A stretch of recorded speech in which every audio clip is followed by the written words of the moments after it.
that for me. Don't let it is the never poppy gimme. Pretty face, ugly girl can't see me. Me not pretty, let me do my little shimmy. Fat but the waist still skinny. I'm so good that the man I get clingy. I'm even weak when I do it up the Henny. Desmond has a barrow in the marketplace. Molly's a singer in the band. Desmond's sister Molly, girl, I like your face. And Molly sees his as she's taking him by hand. Oh, bloody, oh, blada, life goes on, yeah. La, la, la, la, life goes on. Oh, bloody, oh, blada, life goes on, yeah. La, la, la, la, life goes on.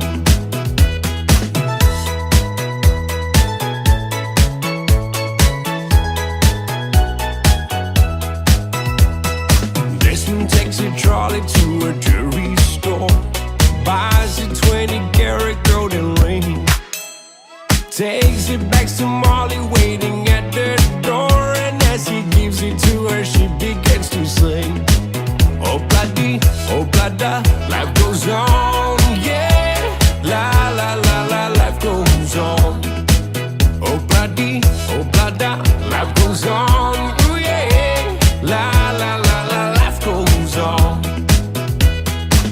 In a couple of years, they have built their home, sweet home. With a couple of kids running in the yard of Desmond and Molly Jones. Happy ever after in the marketplace. Desmond lets the children lend a hand.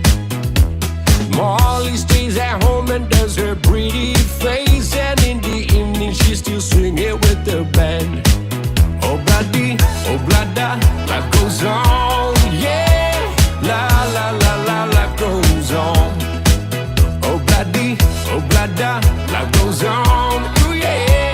La, la, la, la, life goes on.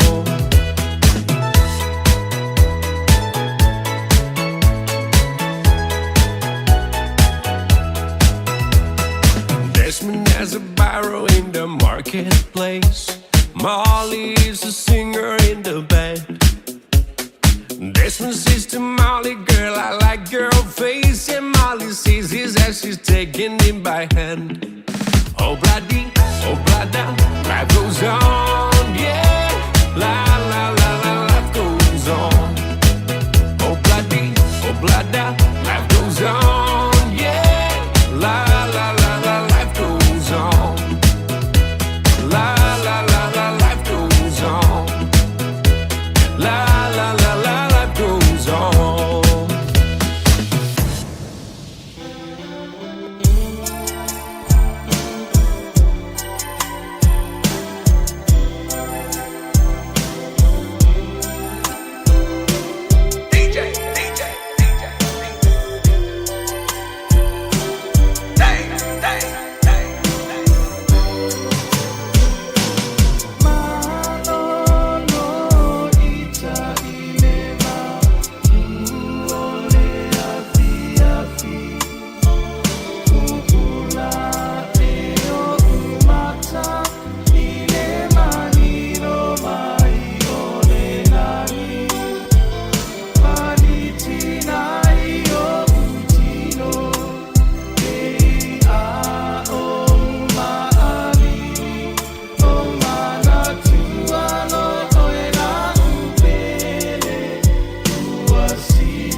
what?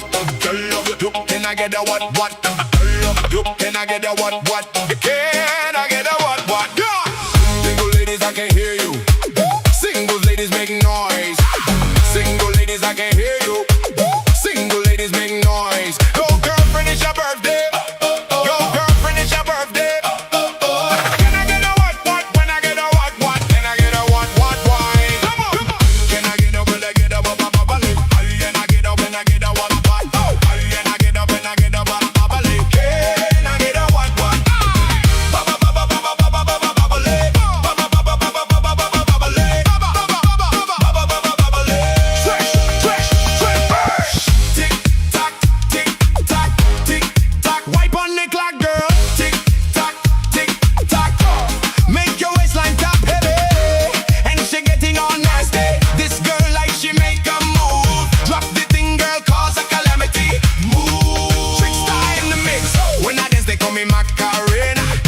Lo sulima minuto lo tene le tula sfolo o le tautua fa o pele na lui de Samoa tslima tula mo mo datu pokala me te me le taiao pele fa fonga ba yelo nga tino nei va yasolo na solu nei aso sfuma lu nei foi masina tatu fa te pele lo fa mo nga leo tatu ta pausino langi lo na lo fa safua ale nga te foi lea o na pule fa soi lo tatu wola pe ona tatu te mo wai nei taiao fo ele le lava le fa maoni lava le tu ya ti tatu ilana tausinga ya malona ngari lei pui yelo tu se fu ma so matu wola le on fa yon tatu te tapa im tatu te mafuta ni tai o matango fie pa kalba Fiafia Mai le o tatu atu bole malo tatu watu no tono ni tai o lo solo ngari lei ma manuia o fa valu flima o tu foi manga luenga masani pe ona i swa i tono lo farfenga luenga ni zola tole na o lo ngalu mai foi moto malawa pe foi la tolo ngalu no la wala ya mai se tapo inga ni tatu tamam tira matu ni tai o te fatalo fatu tatu pokala me malo la se fu manuia malo langi mama se fu lau lei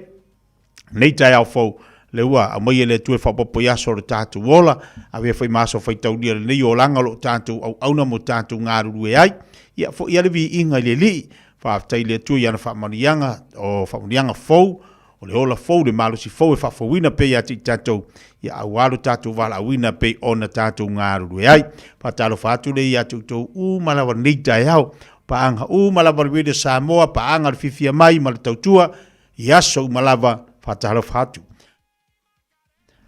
fatu tatu pakalame atu to ia malanga Fiafia mala loto fa tai de nei au leo tatu to mafuta pakalame masale tatu pe ona yele nei au la slulu fa wan boy leo te maun tatu so tai foi la ngam tautua la fianga manmana mai fangalona ceremony pakalame tatu o le family health group pe ona lango pe ona lango so sani mo tatu watuno ile soifua maloloina ya le ngata foi lea fangasolo foi le tatu pokala me musika si Floyd tali tu la sumatasi au natu tatu telefone ngana Britania mawale tatu so ta inga foi mal tatu tu mala unanga le sungal fia onga le sungal fomai o le tatu University Samoa ya le to fai matiu ya tiu tabai Dr. Tunu pe ona yai ya le tatu unanga mal tatu pokala me fangasolo mo tatu so la favo ponga mole nei va yaso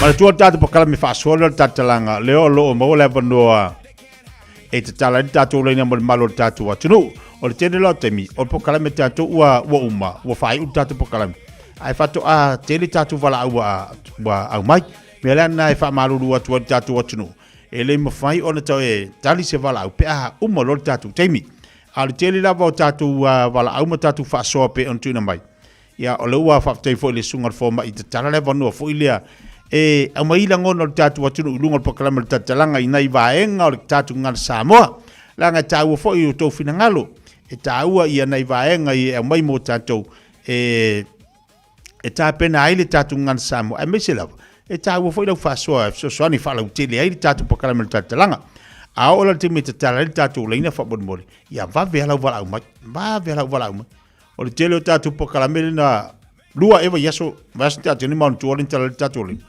o le tele o tatu valau fako a pisi mai au to e se fulu ya o se valau mo o tele fulu lua ya FMI fia fai fa so pokalam yo le nai fa malu do tuai e tala o tatu leina ya ona mai lo le o fa so inai va en o tatu pokalamele tatalanga pe ona pata si mai le sunga le foma i le sunga fa ya onga mo tātou I lea vaiaso ma le vaiaso. Dale a tu cuerpo alegría, Macarena. Patalo vatu tātou pakrami nei tātou paanga rungo Facebook ma rungo le YouTube le tai au ma lor se fumaria ma lo fo langi mama.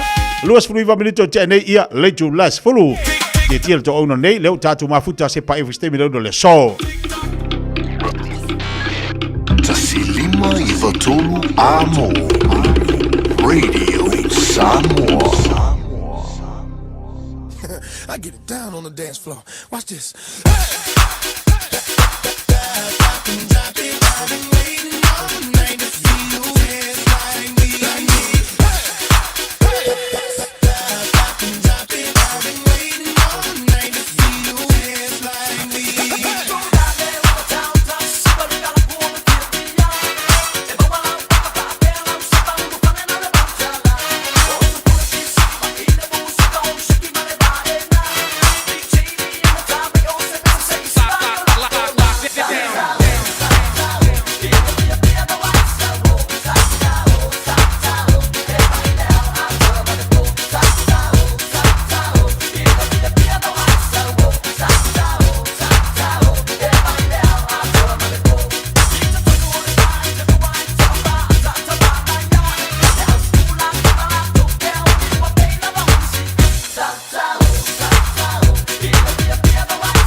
Rin to baiso falifo I poloketi ale Don Ha Remix Revolution.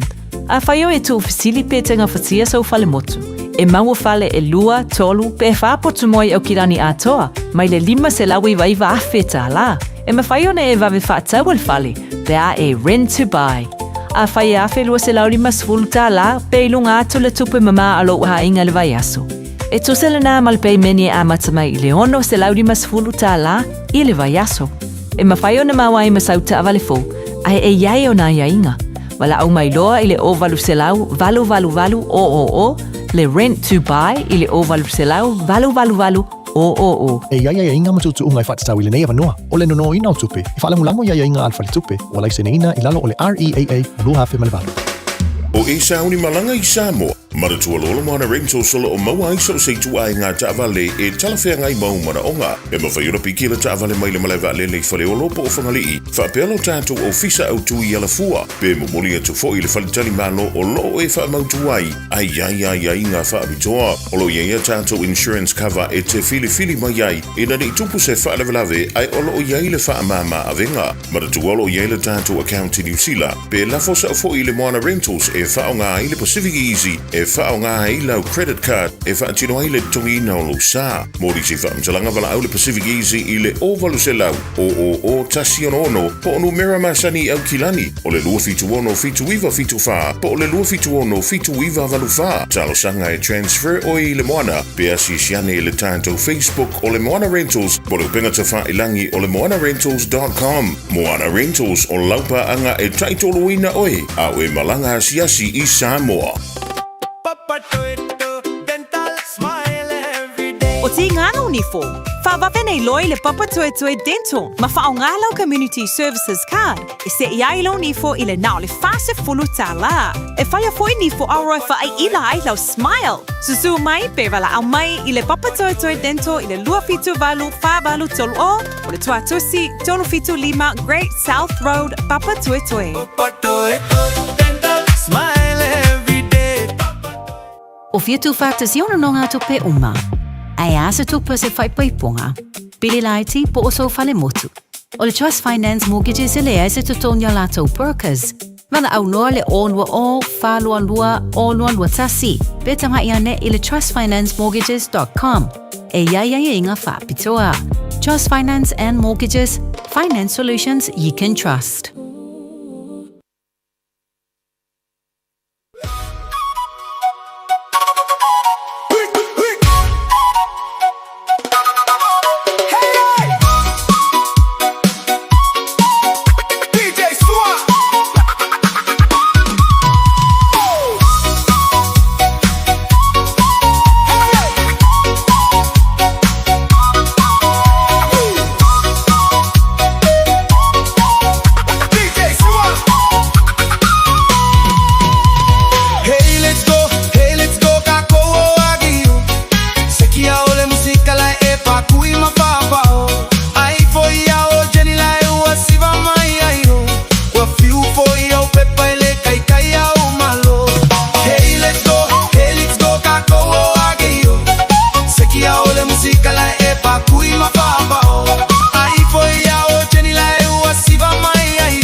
Se mai disi nao tātou whawhiawhianga le nei tai au le ua wawa ea tu le taime le wati to e lua se funma le tolu. Minuti ana tātou le tula se funma le tasi. Ia o le tautua ma le unanga le tātou Family Health Group pe ona whailo atu mo le malo le tātou atunoo. E le toi tau whailo le whionga ia ngaluan mana wai whangalona seri. E mai se fo le lātou ngā luenga ma le lātou ofisa. Tautua ina tātou le soifua maloloina ma le whamanatu ma le taulongolongo. A wā lava le tautuaina o le atunu i le soifua maloloina o whala au o vai tauna inu ia matausisi a tātou i me tauna whai ai whaftai le atua le futu e moa lau to e whatasi mai la whionga ia ngalman mana mo tātou le nei tai ia la tātou whasoa tātou noa tūlanga pe o neis whapaponga le tātou pokalam nei tai au ngalman mana whatalo whatu wale nganga Fiafia nei tai au whaftai le atua o maupelo malosi tautua le tātua atunu. Malolo se whomoria malo whatilangi mbana li tai au fau? Ia, whatalo whatu fo ila sunga tia ni tai au. Ia, whatai le alofo le atua o tātua e whiloa i manuia. Ia amazing. Ia olo vai at pela ia olo malo siama manuia mai nai tu o tato ngaluenga ia le malo pa malo atu te oi. Ia ave fo ni tu la o te whātalo whātua i le pa ia ma le malo Samoa o lo maua mai tapulo kalami. Ia, talo whātu i tunga i whawhiangainga mo lato whatua. Ia, e me tere pa ia lasi o sia tātou watu no. Talo whatalo whalau. Yo e whaatai le atua, le ae, anga le lava le li, e mori malo si ati tātou, ya wari whawawino tātou tiu te wangā ruenga, wata ieri wa tau ieri swing o le tau le niva, ya so ngal mana le usu ngā ruenga le atunu, ya e mesi fo inei whanau ya onga, ya e, o le whaatai le atua, ya le lava o lo o susi e mei lava le tau, alo manuia lo tātou watu ni tai au. Ia, a tia pe yo leo watau amatamata la ititi atua ale. Le ati mai o le malulu. E wi lava ona o lea fo i alu ati munga. Ia ai pe ia watau east of la ititi atu e tātou te le iyo o lava i taimi. E matua tātou langona i nai le mawhanwhana. Ai o te langona. Ia po lea vai aso. Ia wa amata atu lon whasolo solo atu le ma ini mai o le malulu i le pa'u lātou. Ia. Ia lea. Ia whamalo. Awa o tātou umalava. Ia, e pe te ia ua mawai i mai e te pe apa pe la ngona i tino le malulu. Tātou tele o sa uni foi. E whai me tawon tātou mawhanwhanai. O isi tangata tia. E pe e malo losti le tau malulu. Ia. Ia te tangata tātou. E pe e lātou te e langona le malosti ma le refreshing o le tino i le tau malulu ai a matalon tau mawhanwhan o pe ia wa langona i lātou ia le mai fo i le ma pe wa vai fo i tino ma lātou ia ese lava tangata ai tātou te loa lava ia tātou nofo tau ni uni i wha mai o ro o mawai tātou i lewa i tau ma lewa i tau ia e mai se foi. Ia, o le alu i luma o tau tanga lātou o le olanga, ma soi fuanga. Ia ma le tele o mea o lo o a fia ai le olanga i nei fo i laso. E pe ona sila fia fo i le ngata i tau mapa este. Ona ua tele ia mea ainga o si fale ainga ma tulanga pa pena ua tato wanga i ia e pe u faa tu no ale. Le fai lavo le kuka tangata i lona fale. Ia le ngata po i lea o le tele o vai la au, vai inu ese o tato o maua. Ia o le tele po i ona vai inu. Ia e mawai le mai, wai tele sua malia mawai po ia le suka, ia ma le tino la po. Ia maisi lava mau mea o swinga po ia le tau lea ia ning. E tato te awhia ai. O lea lava po ia tala norte o tele o tangata. I climate changes ia ia tangata ia ele ngata la ia tātou ia ai o le environment foi o le tātou te nofo ai ia ele ngata foi la ile na ia ai o whātoanga ia mamia o malava o lo tātou maua e au ngā i whai ia me tau mapa ngā osi e me tau mapa i ma tātou ai e me mawai le malo ia e iai uma petu ia inga uma i le nei fo i vai tau. Tia sa whaelefon tanga ale Pacific Medical Association i le vai yaso le sa au wai. Sa iai la ia se tasti fo i o tamali i mai Samoa. Ia sa presentai la whapea la o le tele o tatou mea ai tau mafa sa ngā osi ia ma toto ina fo i lo tato watu no o mai Samoa. Ia wa te lele swinga. Ona o swinga o le tau. Ia le ngata fo i lea. Ia o le to telo tangata wale ai. E ngā lue ina ia le lau ele. O ina fo i la o matuawa ai lava. Le pa u maulalo o tato tau mafa mai i le lau ele. Ia po mai whātoanga, wato tele tangata wale o toi ai o e ngalu e ina i tatou wa ele i Samoa.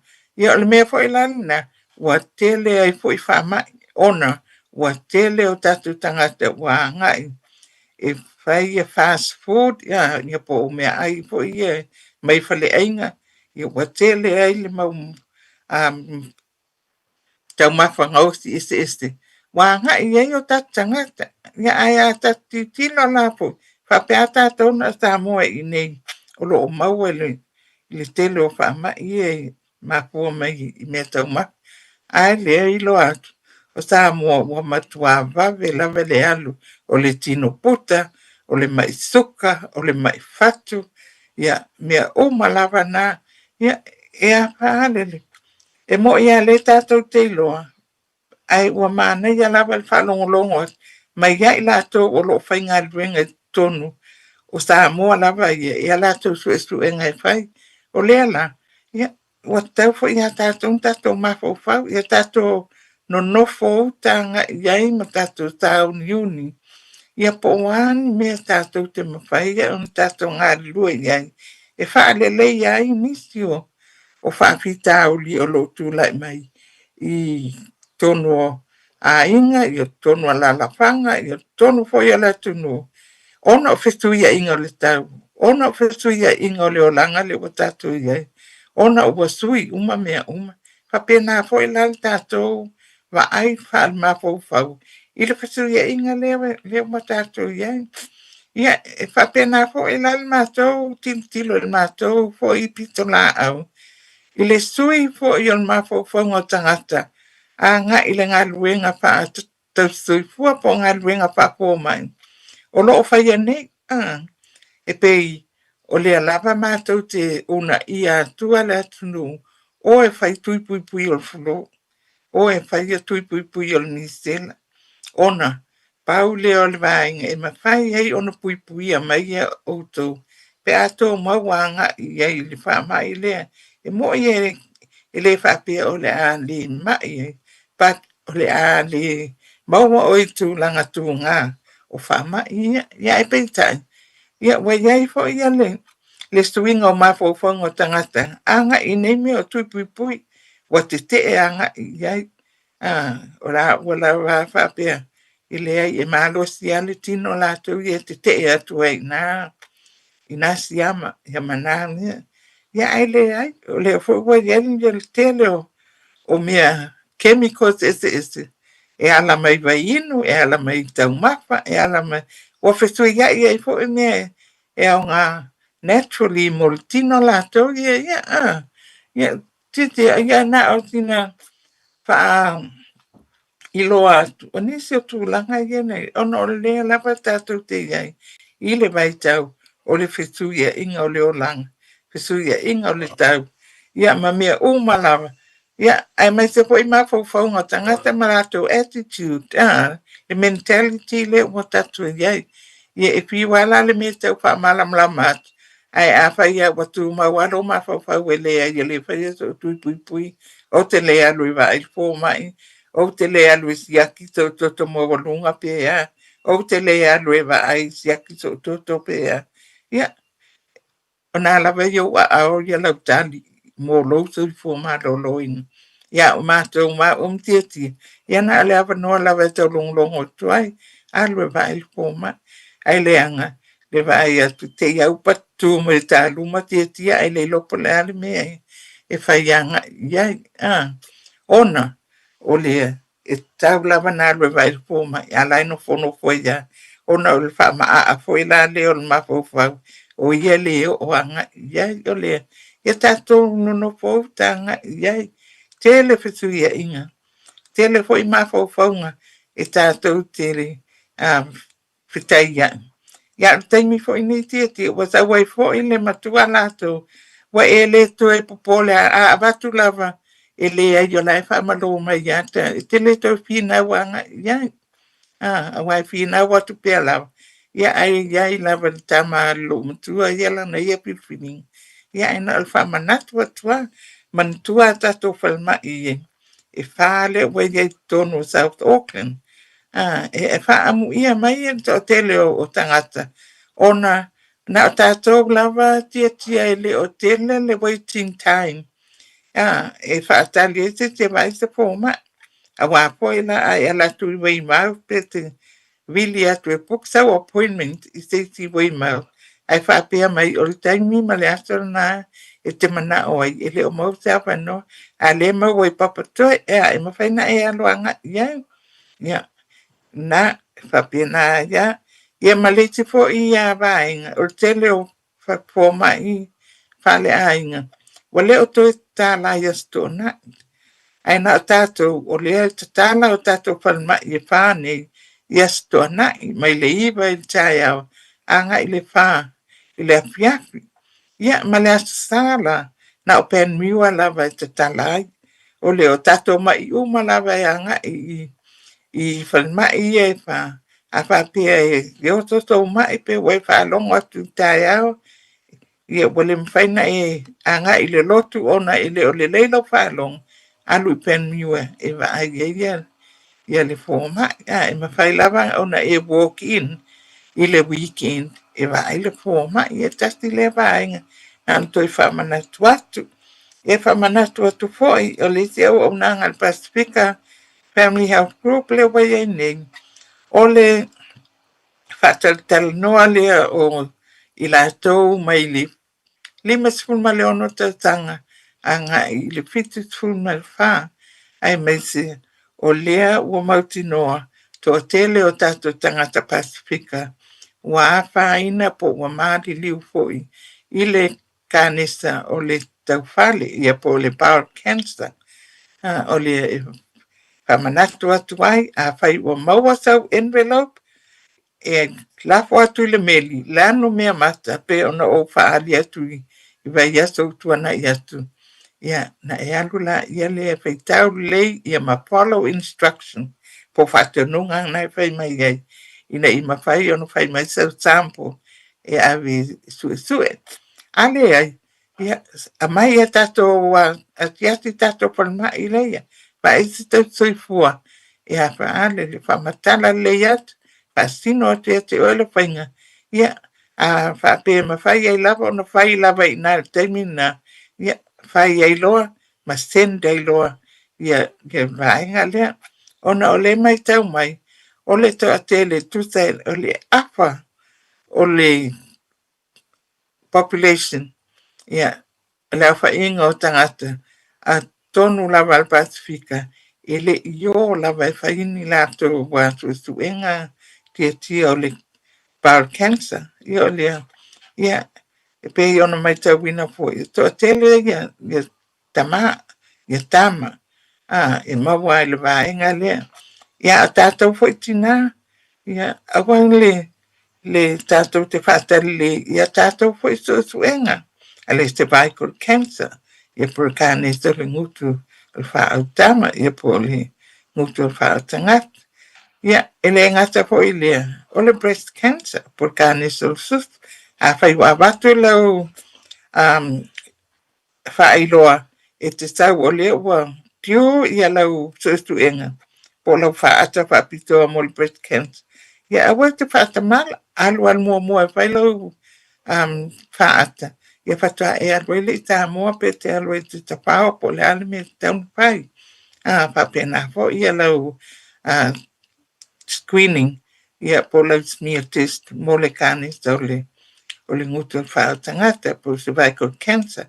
O le whaata ua ia tātou o ma whaatati lava I le lua tautanga ia le cervical cancer screening. Ia e whaatolu tautanga. Ia le breast. Ia po te mea whapena pe tai tolu. A tai lua lava tautanga tai tolu. Ia mawhai suenga. E whaamauti noa. Mai ia tātou wā tātou fua. I tonu a tātou GP practice. Fiafia lava lo nei tangata. Ia whaasota I mai pēr whapea. E fia mauani whamtalanga. Ngai in kā nesta nei ua. O whai aima. To tele ina I o tātou tangata. E maari liu. I ona o le whaatamala lava. Ia le ngata I le. O la lava ua ia unga. Ia e nofo e pe musu. E alua vali fō mai pe matamuli pe a. O mea whapea, awa lapa ne I langona ai, le matamuli o seis, awa, e na ona o le matamuli po le pepe, ia, e to e oto mai, ia, e latu wai whapea mai le tinalo, ia, wale au ngā se tonga piti, ai loa loni au pe e te suspect, pe naona e mātal stalo, ai tele o moitinoa, alwe vai forma, alwe vai lo test, o ina lava e mautino hai. Ia le ngata po ile na, fai ma alwe stiaki lo toto. A fai vai atu wa e la poa, wa ova lo mamafa, ile imasa niai, alwe fai stiaki. Siaki uma, vai forma, awa tawata li te longa tinga, te meo lo tin, na e atu le vai. Le ai, fai a pe yo le vengo lo ta vale, fai langa warrant. Atu fo yo fai la warrant. Te yo no masina me alu fai la siaki. Ana pe te tasti e te tanga me alu. A fai yo e inu fala au, te tolu masina alu siaki, ma va ai ma fai la repeat. Ia ma va ai foi pe tauna sui yo fala au. Pe a fai waleva na e inu fala au. Yo e le fa pe la e inu e ya. Lua te tanga ma lua ya pa pena. Le ai tau lava.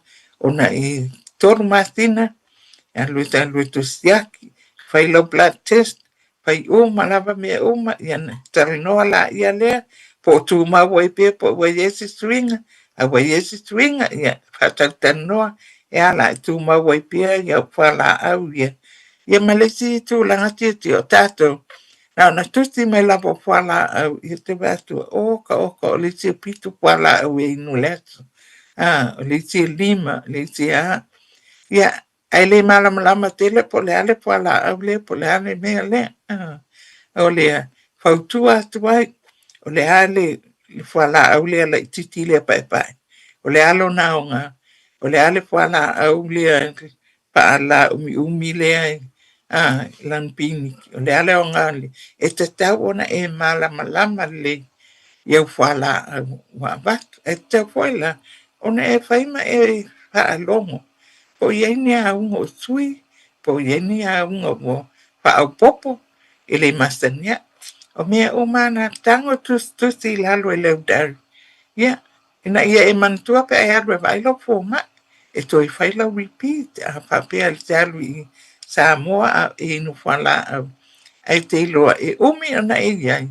Alwe vai ina ia e alu ma ave uma whala au. Awa e le mawhaina e alu I o. Samoa e toi wili mai nei tangata ia vai lau piti toi alatu mai ia pea. A wawasiaki foi po e alatu ma abatun pala awanis. I ila malai wa alele I matulanga pa pena. Ia ole tulanga na wa iai anisi o mea o lo wa ai e tono tato ngai luenga tia. Ia ai whamanatu atu foi o le asto anai nei. Ia ai au whai ngā luenga.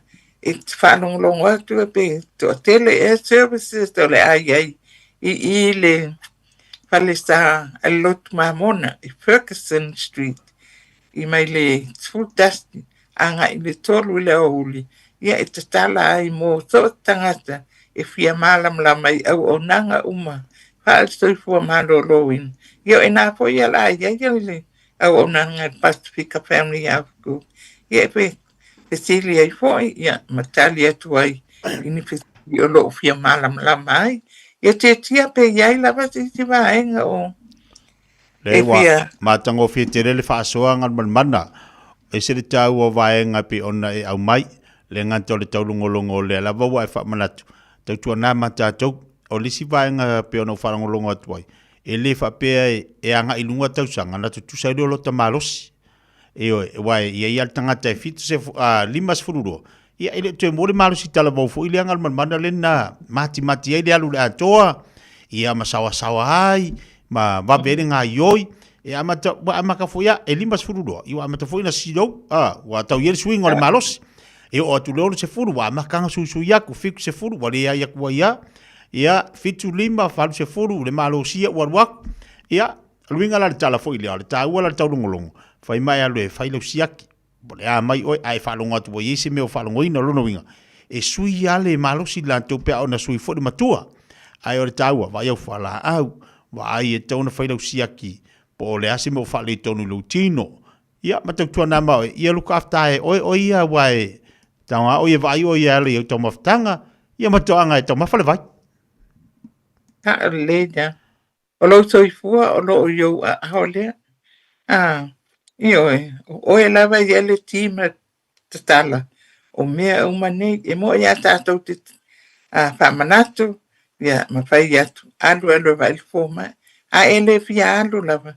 Ia o ia, ia whapena uma, po a lava ia suenga, o lo o tala no atu iai. A e mutu a oe, ia, o le whaitalia lava na, o le mta whaioia na, o ia, ia, a mato ngā ruenga mtia, ia, tia, e mai leva noa, tal noa tuen whamanatu atu ai, ia te oto, ia ai o oe lava, o lo o iele ki mal tala, o nei mea o malava, a tia. Sa, o le le Ai, e toi sau la, e whaapea mai wa e mai, o te le ialu lava pe o te alatu il fō mai, ai whai mai wa ama, au wala te toi complain, au wa levan te tau, ona e sau e wa il fō mai, ia mawhai umane siaki, o le si mea a tia, o nei siaki o malava, e whai a fua. E whai a fua. E le alu e sau tupe. E le pe o isi atu no. Ia, e a whaanga, e tutongi. Ia, ona tamala malama ila, ia le mwhai na alu sisi. E whai lang siaki ona, e le a fōdinga. I nei a tātou. So tu enga whapitoa po le mammogram, mo le breast cancer, e whai a fua. O le cervical cancer, mo le whainga o smears, manamia uma, e whai a fua. Bowel cancer, i le whai e ave, ia lau vaenga, ia o te pāto le whia mamau e ave sue, ia e whai a fua uma. Ia whapena fo, ia le prostate cancer la, tau ia mota maali. E whai a fua. E te alu, oe, e te alu, whai lau fō mai. Fia whai lau suenga mō le prostate cancer. Ia, mō lea. Ia, o lea, whamanatu atu, e le alu in tupi.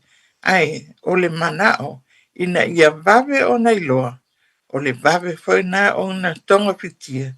Ia, o na vave foi lea, o le avanoa. I tātou te enjoy na ia le nei o langa. Ia, ai maise. Ia tātou whanau o lo o tuk wai. Ia, mamau ai le taimi tātou te ola whatasi ai. Tasti le wā inga tia ai o le tangata ia malana ia whai unga. Ia. Malo whaatai, ia, whaatai foli taurungolongo le tātou wātinu, ono le tātaimi, ia ai malo whaatai mo nei pokalami mo nei vai ngā lo whaamanino nei tai au, malo fo ngā lue, malo no sai, malo fa manatu mo le sei fo malo lo ino le tatu atu no tele. Pa mo le atu mo le tafilo inga tapu kalma vasa fo ala fo atu ngal man. Ia, taiti mo le tananga ngā lue ngā fo ili tai au. Ia tā mo le tatu telefoni le o vasela tolu lua o tolu.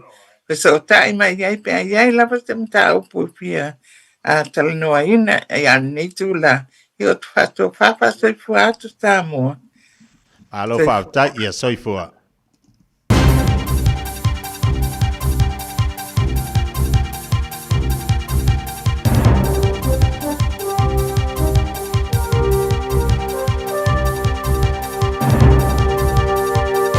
In this update, National MPs have begun their emergency caucus meeting at Parliament.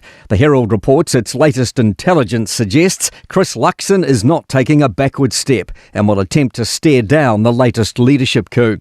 It's understood Chris Bishop and Erica Stanford are both angling for the top job.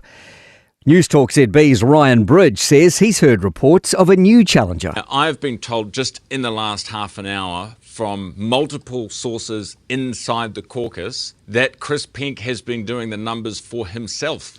News Talk ZB caught up with Chris Penk as he entered National's caucus room. Mr Penk, are you running for the leadership? I have confidence in Chris Luxon. The government's attendance crackdown is tracking record numbers of children who have fallen out of the school system and getting more back into class.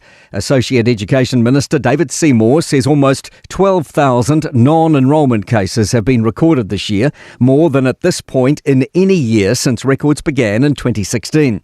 Jamie Cunningham reports. Seymour says more children are also being referred to attendance services, with tailored plans to tackle barriers to attendance. He says the approach is working, as the government looks to have 80% of students attending school 90% of the time.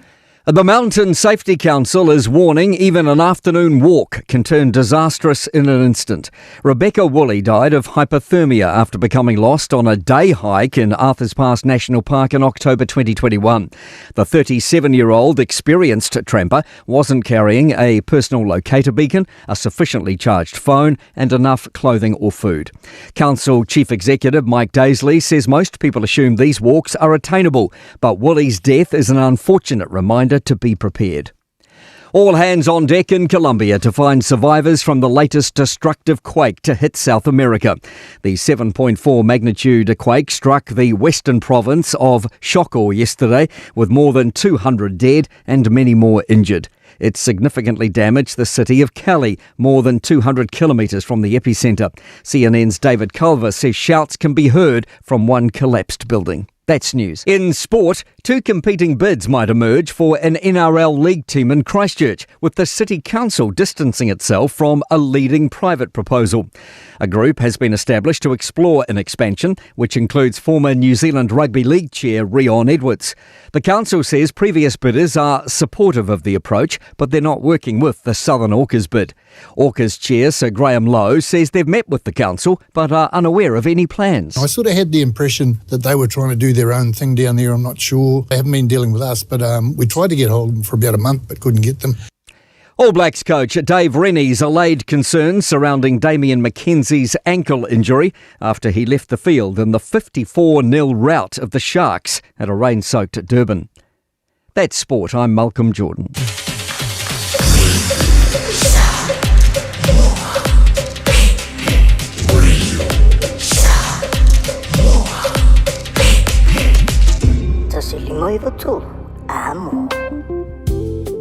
Le Shine Dental, susu mai I le latou falefou. Wotele ma matango fie. Il faya fole siaki o oloa fa apele ni fa pietasi. Moe wale stella mai o fou mai I le Shine Dental I le na le lima selau I vai vatala. Faya fua quotes mo le wins ma le ACC. Patasi ai ma le fai fua tong fitinga. Moe sful valuto sanga ngai lalo. Le Shine Dental. Hafio mai loa I le lima fitufa Great South Road Manukau. Telefoni lua fitu ono fafa, lua fitu ono fafa. Shine Dental, your smile, our passion. E ya inga fapito. O tau sa ili se sa mo lo ainga. Po tau sa ili sa masini tutua pe le Hilux ma le Ford Ranger. O leo au nanga ale kaseti e whaafai mo fie mea uma. E te alu malau ta avale, ua e malie atu atoa. Talia le titongi vaiaso, lua vaiaso, pe maasina foi. Tu atoa lo whaatuatuanga I le kaseti, te tala fitu aso, tu atu si fitu tasi, East Tamaki Road, Papatoetoe. Telefoni lua fitu fitu, ono fitu lima fitu. Lua fitu fitu, ono fitu lima fitu. O e tau sa ili sino fuanga le leima saonga le mu, a wale tau singa ma le au tau wina o lautama. Ua mawawa noa I la esi, a le Our Kids Early Learning Centers I au kilani sauti. O le Our Kids, e whaavai anga nu o le Pasifika, o se si o manga I sefe mo le whanau. O lo lātou sa ilia fo ini whai aonga Pasifika, mo lātou whale aonga I au kilani I saute, ma Wellingtone. Mo le lesi tala ino lautama, po se talu sanga I senga luenga. Whafso tai, Our Kids, I le ovalu se lau, lua ono lima whātoru fitu. Ovalu se lau, lua ono lima whātoru fitu. Ua na o le Radio Samoa se furulima iwa toru a mo e tautuaina o e ilangu ngana fitu aso le vai aso. Ua mawhai o na aura tula polo kalame le leimo o e aso taitasi o na o le langolango malosi le whale maliu a se alo le atunuu o ese tātupu Funeral Directors I Manukau City. o le ese tatupu funeral directors o se fale maliu Samoa o le tali foilea o taimi whaingata ona o le malanga al maliu maleoti. E mawhaifoi ona latu awina atu ma awina mai tino maliu o e pele mai so o se atu nuo lalolangi. Wala auno le ese tatupu funeral directors i le lua ono lua toru fitu o. Lua ono lua toru fitu o. Pea fiu ane ele se fulu malebalu Norman Spencer Drive in Manuka City. E ai se isi o le tau ainga e wha persona leo. Pe wha foi. Wha mata e avea le tale i ma le tale masani e tau fia ai lātou ma le whai o lātou mea masani ai. E ta tau na lātou e whai suenga o le tale a ngā i le coughtest.co.nz. Pai le suenga o le tale ma wha ilo le fō mai coughtest.co.nz e le ai se tatongi. Whala au talawai e iai tūlanga la matia ma tūlanga le lei o whala au. GlaxoSmithKline, New Zealand Limited, Auckland. O fia tu factors iona no ngā tupe uma. Ai asa tupe se whai paiponga. Pili laiti po oso whale motu. O le Trust Finance Mortgages e le ese tutonia lātou brokers. Mana au noa le onua o, whalua lua, onua lua tasi. Betanga i ane i le trustfinanceMortgages.com. E iai ai inga whapitoa. Trust Finance and Mortgages, finance solutions you can trust.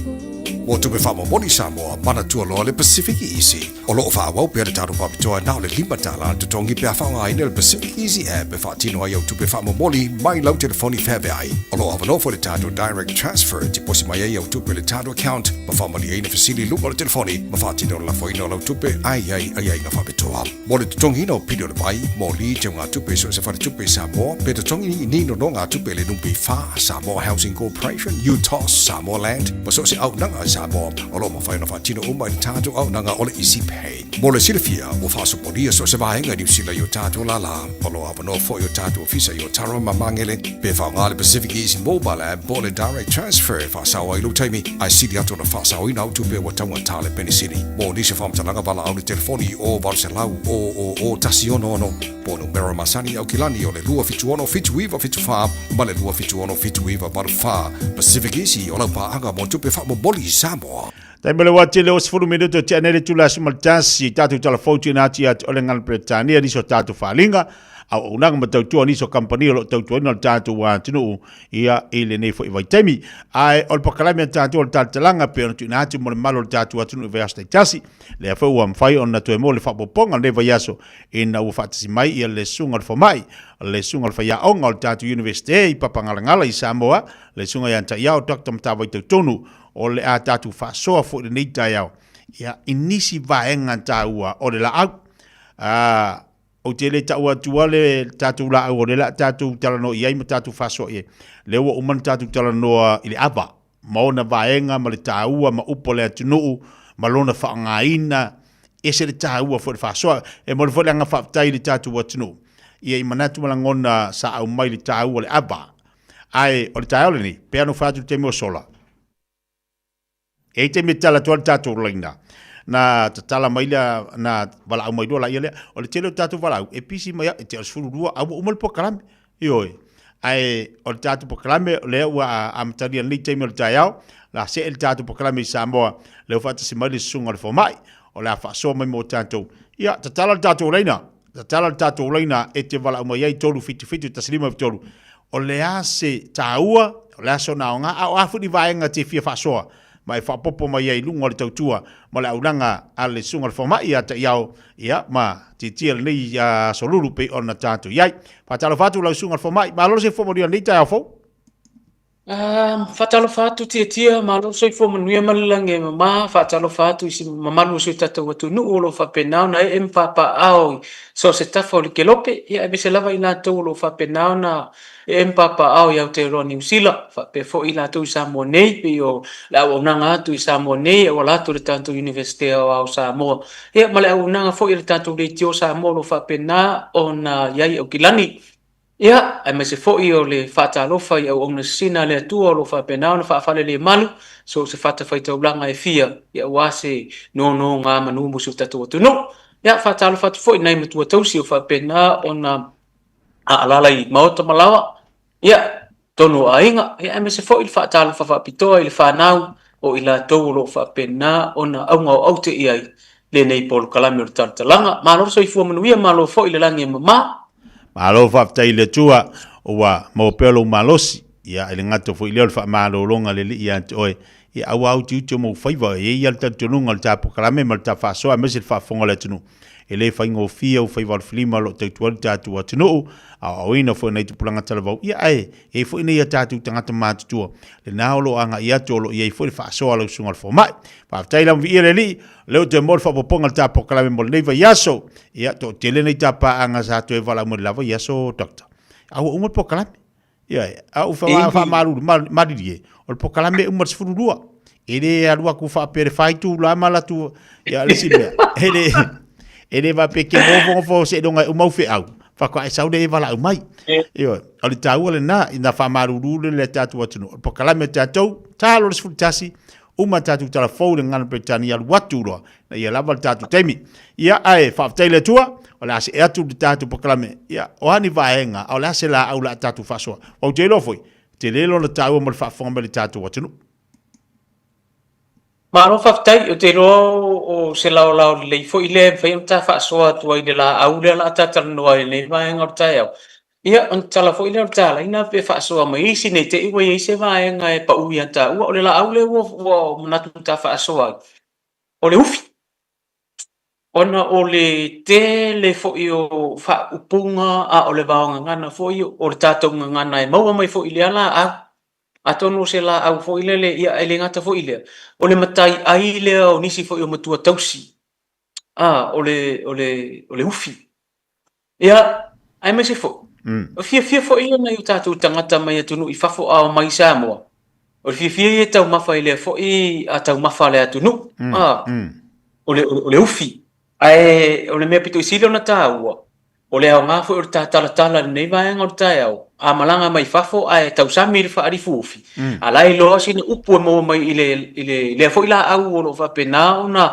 whai mamatai ai e sio tatou atu no o le tāua fo i o le vaenga lea ia i loa fo sina wha upunga lava po se muanga ngana po se ala ngā upu e moa mai lea la au tāua le atu no a lea e tau mawhai a wai po le upu moni o aso fo i ana mua a maua lava le whaalifu ufi mariki koko oi se pe o le matai atono le malo losi fo i au nei tatu tua a sai ai au ta i valu sfulu iva sfutau sanga le matua o le soifu i o nisi fo i wa au se lau tau sanga ona o tau mawhai ala tatu watunu e moa mai lava i le lau ele ma le sio manga o tatu watunu ele ini vai la au fo i na vai tein fa pe sa fai ai nei tau mafa so tatu watu no a o le mea pito i silin taua o le oana tia o le tatu ngana Samoa o lo fa pena ona tanu mia ia fo ila au so tatu watu no o lo fa pena ona na namu ai le ngana Samoa i le faiva o fale polu ai mai se fo o tau talanga na yo tatu tangata ia male fa alo lava se teimi ona wina tu le o ta fa so ai pe o le au tul na o ta fa so i le la au le o le ufi sa o le lele sau noa ngā lau sunga le fōma. O le mtai aipo o le tasi lea tau mafa lea tunu o le mwhainu tu ua. O le nei ai e o lai tangata ia nofo i fafo dokta. O le mea rei ngā le lama ufi a le mea rei ai. O le sau le umo, o le sau le malanga lea mai Samoa. Ia o le lama ngape i se ufi. Ia o i container ia o mea aia mai Samoa. Ia o le kamanga le lama. A le tā ua la o le tā whaasol ni tai au. E mau ai le telo o alanga upu pe ona e sauno iai e maise mua ngana le tātou watino ala si mea si leon tātala noi o le toina pe tu tusa le toina o ufi uma ea a o afo i toa inga ufi o lea e si le fia le tātou watino o le afo i nei o le toina le la au lea tieti e eli e au wau uma ese ia maa e eli le pu ona wau ese umma le o maa la ye ai to le o le ufi pau le o la au le tunu e alua ilalo le ufi e alua ilalo le a le tolo le ufi wa ta o le tolo e lo le me mari la au e to sau lava ilal ilunga le a le ufi le po le tolo le ufi le pe o te mi matua o le tāua le nā o le awau uma e seo maa e te tono le lua le. A wai alu i lalo le foi nei, le i o po le tolo le ufi. a ola ina matua e to e saua I runga le a o le ufi lea I runga o lau ele o le mea la e ta ua e fo ina le a fo ini e iai fo e fa a ilo le si o manga e fo e le a ta fa soa e iloa wa tatau ona eli le ufi mai le fa so longa la mo le olanga o le ufi le teimi to to se ia o lava le teimi eli e ufi wa iai lava ia le fa so longa o le olanga o le ufi Mor si le fia le malo le tunu ia me se foi na ia lo mfana ala ia le fa fonga bari tatu watu nu watu telo ila tu le malanga mai faf le malanga mai Samoa ia emo ia ele I to ina ni la tufi ia ala na va ai inga luenga la tu matu sa fa ila aso sa tilo le elina sa tilo to ina ia ala lua anga mai ne eu tilo fa la si le fia la to atonu la o yel temi tatu laina e an fa so mai fo lo tatu watunu la ta se ela tu langa le pe ona yelo to ina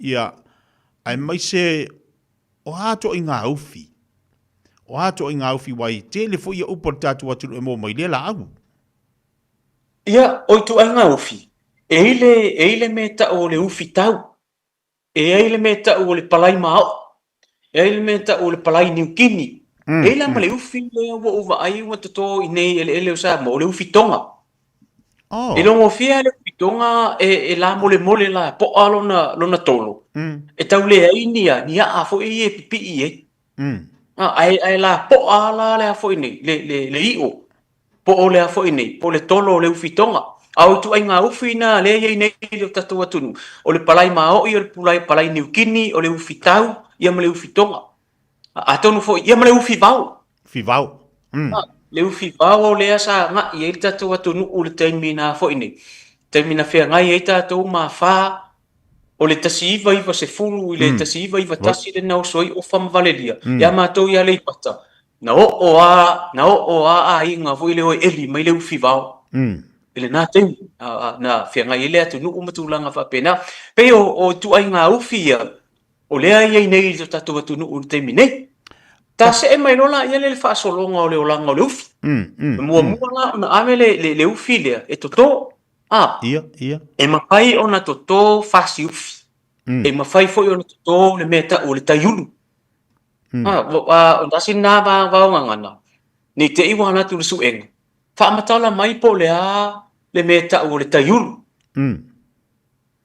I le olanga o le ufi ia ia o te fo me fele o uma na ave ese uma ia tolo le ufi ai te toe ia a le ufi ma le o nga ufi le o tipi ese o le mera na te yu ona ave na te yu no le ape ame fasi ufi wa toto uma lana toto ona va ai ro le o amata no so mai ia lau le ufi wo so mai ia le o nga la au le o la mai le ufi ona fai mai le o la ufi o te mi foi lele wa la ilunga le ufi ona fai mai le wa la upu le ufi o le te mi wa amata e ona so solo le ufi foi ile la au le fa so solo e ona fai mai la ia le wa foi nei wa e ufi matauria la e a le ufi ile la au le ia po le niu foi se io o la le tumu le la le io la ile ufi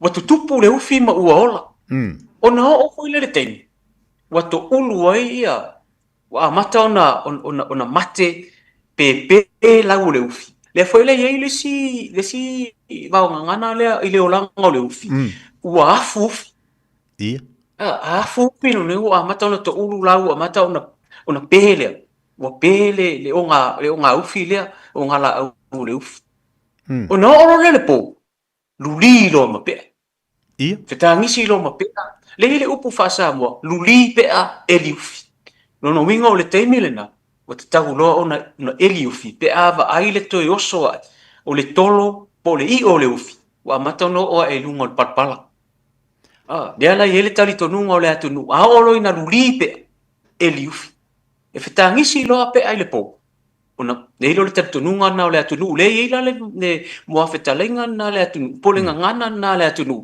e luli lo pe e liufi mo fa fonga mai fo ia lo fa na le atunu nei te walu atu se fesili sue ai ma fo ina le fo ini ile fo ila au le atunu mo le fo I la au fa tau mafa Samoa ile o langa o liufi Dokta, eli le ufi. Ia. Eli fo ile le au tafa. Eli fua le iwa fa ina le tolo le ufi.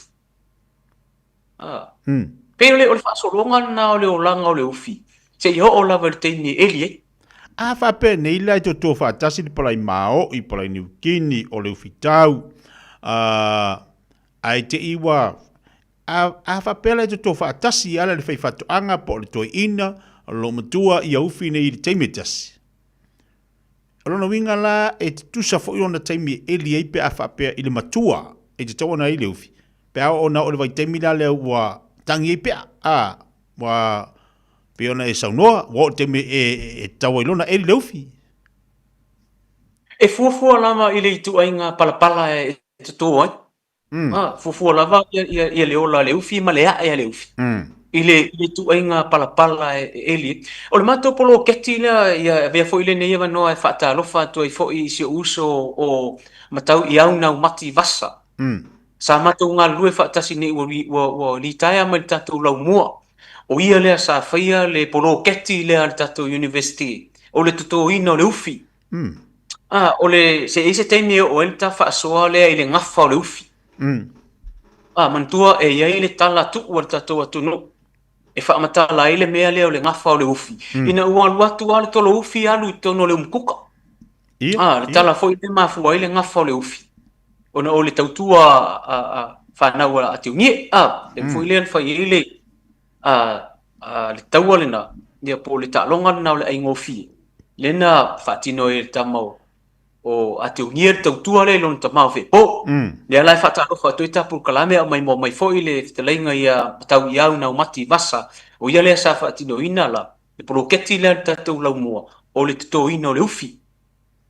O le tūlanga fo ilea ele fo ilea fa Samoa e tuli mata ngau le ufi sina so o le autulena o le fo nei o le poloketi lena e fua la le ola le ufi I le tuainga minerale o le ele o lo fa pena na to pe ona tasina vaenga tali le fisile la futeleng pe ona e fua le ola le ufi ma le teime elia fo ile ma le teime wailo ai wa ufi ile tu ainga palapala ma le minerale o le palapala e fa pena na tuto ole mani ole vai ngale uta o ia ai tate I ole elinga fo ile lufi e ele si fai fatu anga lo sunga fo mai e umalonga ko lufi ala ko lola ia la watu ma fo ia po pulu au tafa ua pui ai mala u i tonu palapala ma te lo tota la se tau ole vai nga mo nei fana ua onga fo ile fai fatu anga o leana te fai ele vaenga po le mea ia uang iso solo e au kafa le ola le ufi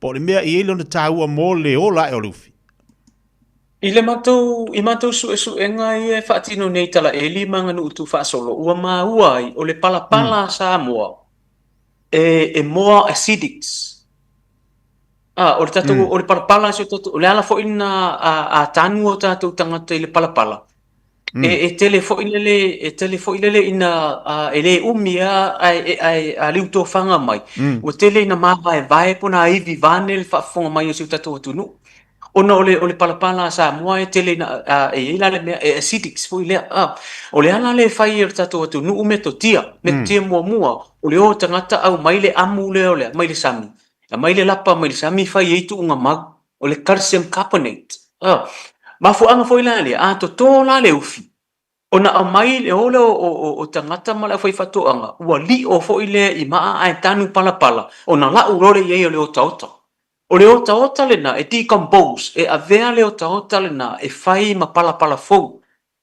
o le palapala fo la le na le maua ai le a fo ine le ola ai le ufi ma ola ai isi la au o tatou fatu anga o meto tiana le e fai le au foi fatu anga le fo ila e fai e tangata to ufi o leo e fai le tu na maleanga o na la mai leo le palapala o na la mai leo o taota tanu wailunga ufi o taota na ili liu e aveama ma palapala fo pe a tala no ina le tūlanga lena Maria e tā ua I o le whaasoa lau sunga le fo mai lau te iloa mo nei whanau e mese fo I al tātu tu puranga talvau o lo whaiai o leu whivau o te iloa ese I a lau o leu whivau I a ma peona I taua Ia, male ufi foi le tatu le tope na ia le tatu palai Maui, palai New Guinea.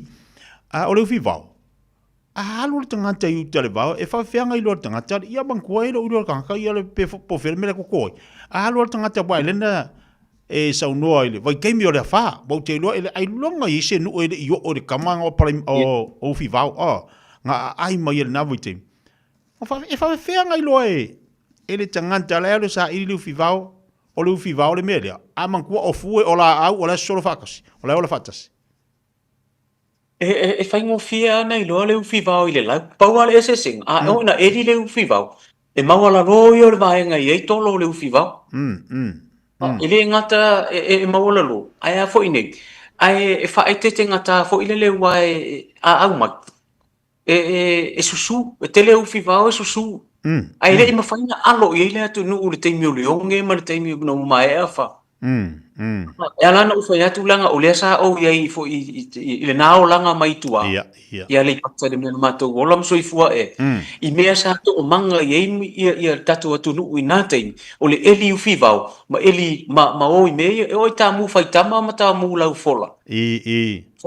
A mu ola vale fo i le i te tō ina aloa ia.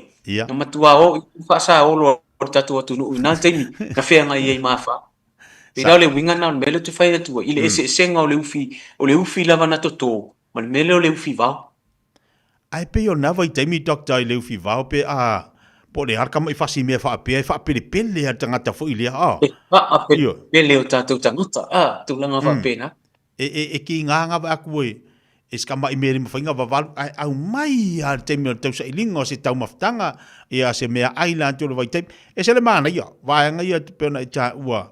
Ia mole mamalo tatu watunu a fa fong bal tatu watunu lo tala tatu leina tolu fit tasili ma tolu fit tasili ma tolu tatu telefoni le ovano atu ia a o saunole sunga forma e fa ailoa ia ma tala ni so vai ngale tau lo fi ia saunua doctor o le sila me le ufi vau e fai ole fa ai te ngata fo ile le ona ole manga ngau ngufi ai ole manesu ai e fai ngata fo ina le u yo lima o le mase se na mai le lau le ua o le lau le ua la le mai ka ba yo lim ba u o le na valu le fai ngo fiele pe tu langa na ile se sengo le ufi vao ma le ufi ta tara no ai palai mao i palai ni ukini ufi tau tu langa ba pena o le talanta laina nei vai ngala vai e fia fa ai lo atu le manu le tunu ai meselo pa punga e mau mai ia fo ni i le fo ila au le tunu ele fa punga le o fina masunu o fi o le tu yef o fi au pito isilia ona le lei o fi o le tu yefu matauri o le tu yefu o le vaitau lea e matu tu o le pala lea lai fai mai le tatununga le atunu o fi au pito isili ona le lei o fi na tuto le tu yefu o le usutau o Samoa ia mana whaupunga fo ile fa mai o niufi e tutupu. Ia. Se o niufi e tutupu o tino ina o taunu atu.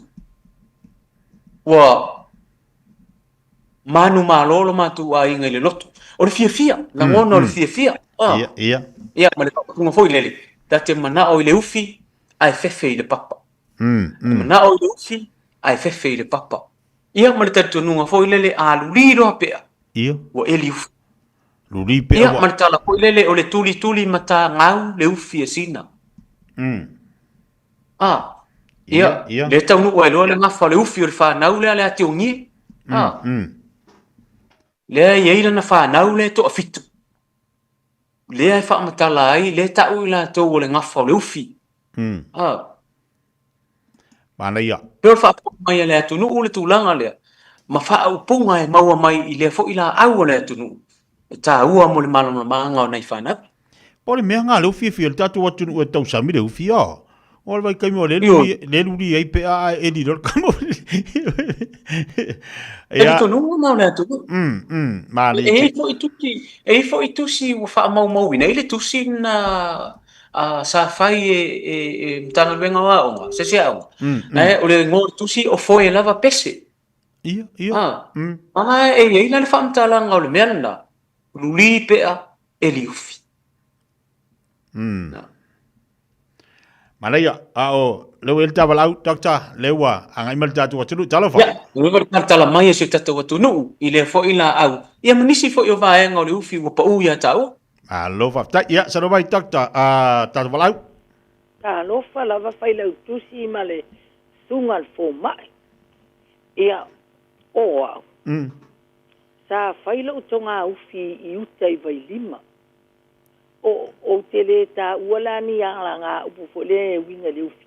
A o le ufi. O se tau mafa e tu umi.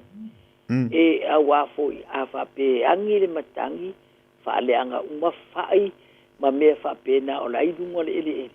A o lai ufi o lo o malu le le lalo o le ele. O melanda feto o se tau mafa e mafai o na tu umi ia mai o le ufi. Ese. O au sa auto toina le palai maoi. O le palai ni kingi. O le ufi tau. Ese foi la ia to inga an ufi na. Malato ia o le meu te feto ai. O le a eli nei la se ufi. Oka se io. Ia o le sias. Na usau e ni usila o foi atu fai mai lau tapa. O tau na eli ta ufi le o le palai ni tin. O le palai ni tin foi la. O foi la te mi foi le tat falongo I tangata matu va pe ato ulu lole la ule vavai. O na eli lole. Ia maolo ma chau tama eli. O te fai atu fai lau tusi. E tō tolu ato ufi tutumu. Ia na maolo ale iu. Na maolo avele maketi. Na ona palasi atu ai lalo. Uma. Ia e fa pena foi la le ufi palai maolo.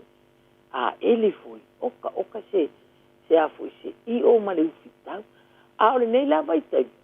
A ta foi atu sa mo wata fia ai se ufi.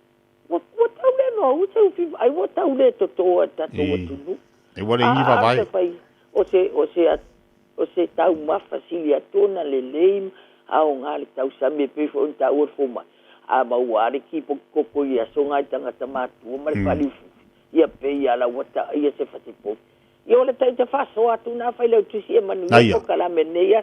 Alo tina fa tai dokta ole sanuanga tina pra New Guinea.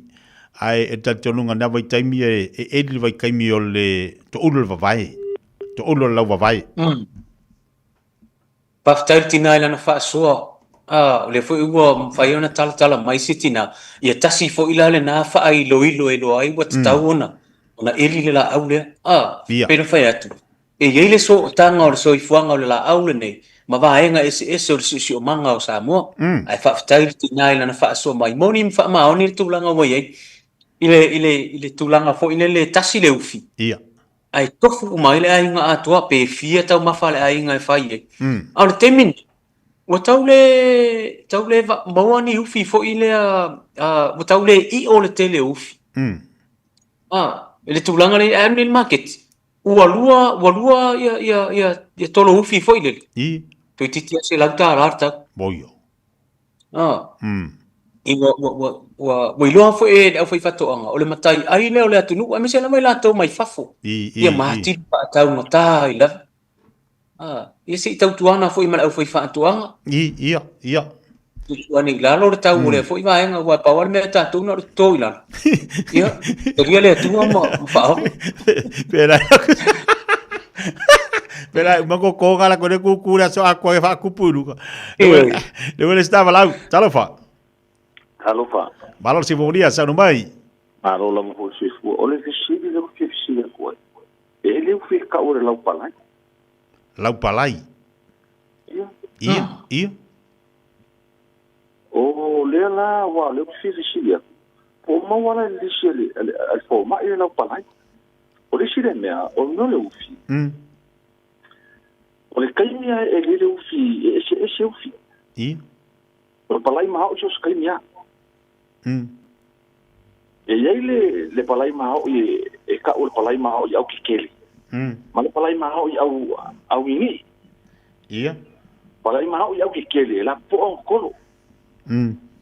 Palai ma o au ingi. E pe ar kele o kolo, e ngi o nga e mimiki o nga o kolo. O ufi ingi. o so se kaimia o le whaamoe mo le ufi. A uminga ka oko le ele.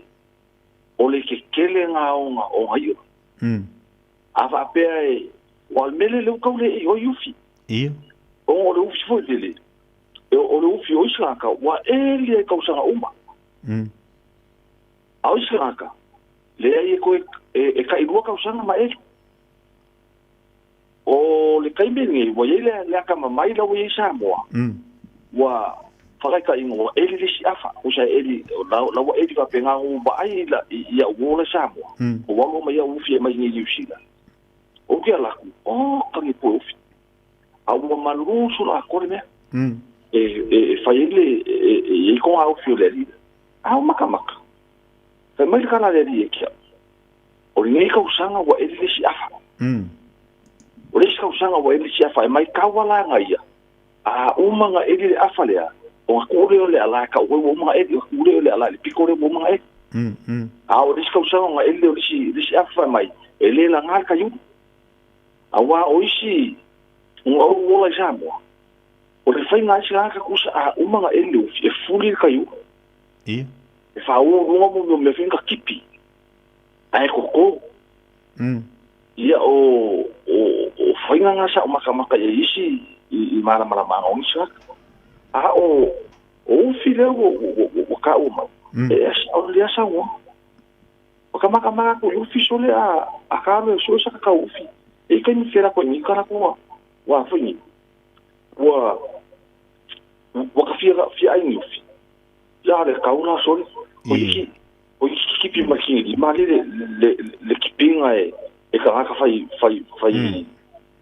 fo fili wa e o fole o la ko maka e le fela fa fo sole ele ele o fole le kusa e ko pui de makara ngai fole le kama I wefi ma aia ka o mo fa piko ki fa ko magnifi ali ve ke le fengome o mea nga le o lai ka ko le mo le ufi aia e fu o pala ni ki na vai o lo kai every o se tema ya yang wa ia ko so o kai mea fu o la pula le ufi ma fu le ufi wa kai mea e fu le ufi ke vai ko wa makua isa masama lu le ufi wa ko kiki folo ida eli lo se yo en ko ka kupu le ufi pe ama kai lua I isi kai ko I isi so ke lo le ufi wa ko inga e o la kuni ka ngi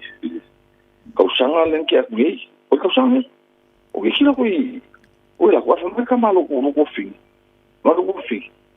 mai wa isi ko ma alva ai le fascingo me kia so uma wa ia so no ka ko pofi ave mo pala ni kingi ngalo la kama edi mai ai was sula wa se kai me di ar kwa I o me ngalo fa ko ni o ke mala I nesa fai sa mo ya so mai ka u le ko I inga ma kuwa kai me le ufi mana o ava nona ia ava pela o ka a eli lo fita so o ke makua I lo ia ia e saule nei a o ke kele le mol ka yufi ma ke kele yo le ufi e vai so a ko o wa mai o isa ka le ma wa tu lo fa so mani tele lo fa so manino lai manino tele nei vai nga pena tu ina mai ia le fo wa mana ia lisi avaenga ia ole temi ele para New Guinea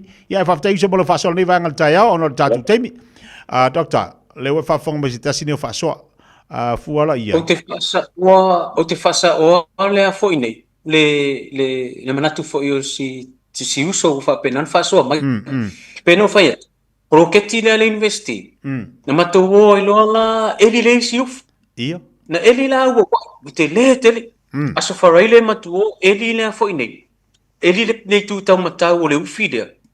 Ola, e o male, te titi a mole lua se fulu o tolo, fo ie na pe a male fai le lima ato ufi na maua, e ta atia la le isi pitu. Pe eli le isi vai asu, pero el men tupu tia. asfalaile ele mato officer le ufile ma fa asoa ma fa ele fa alifu ma fa asoa le fa ngalwen mo te usu ma le songa fu ele skula ki le investiere si afolo le na to pa sa ngari fini ngalo no to ole usu o mea na sa fai ito ya ina yeso ia ele ya wo i fo ile apeno fai tu le proketi le mato ne saua le i o le ufi alu tono le umkuka o le fa matala ina le o le alanga upu fo ile na tunu ia tuli mata ngau le ufi sina matala fo ile pe o le tala le anta fa matala ina ia ai ta o le fa so fa tai fo tama fa so mai la martangata o le sa to ufi Samoa ai le malanga tu e tunu fa mani le solista tu wala talofa talofa tia mare le asionga oli kai mai foi o ngai ko mo ia ya e va ku foi la o manga kulanga wa ungi kanga kai piko silia nga walu mara uka mau ka ama makire au ka le me ile ko ngare ufi ia ma kule e mai ufi va o lo i piko ya ave makaka lu wa makire ai a ole ksia va kula la fa maro si ile ufi ole ufi a tuna mafata ole nga le nga bawore le nga upunga le ole ufi mata ole ufi mata male ufi oi male ale I oi mata ole ufi mata male I oi mata o cosa ko ngare ufi le mero kama eso se mea ko ko ia malu le parpal ai alu fo io kare awa ale manga ai ka wa ole mangu ia ka ka mo ngale le ka uru ole parai mau ile le ka kana sko inga fa baila asa pe wai pleale umi ko ngale ufi pe sia ma sien kausa e ke fuanga la au le ona la au nga le nga ke kilo ese mai a ko la ku yuka va ila pula la no le la au le au sa ko ese mia ko se ngiufo e ke lo ai la le la au au nga ka sa o ese fani e la wala au la ku sia so e ke ka ngola ma ke mai ma o le ma ka ma e li ufi ole ufi play ma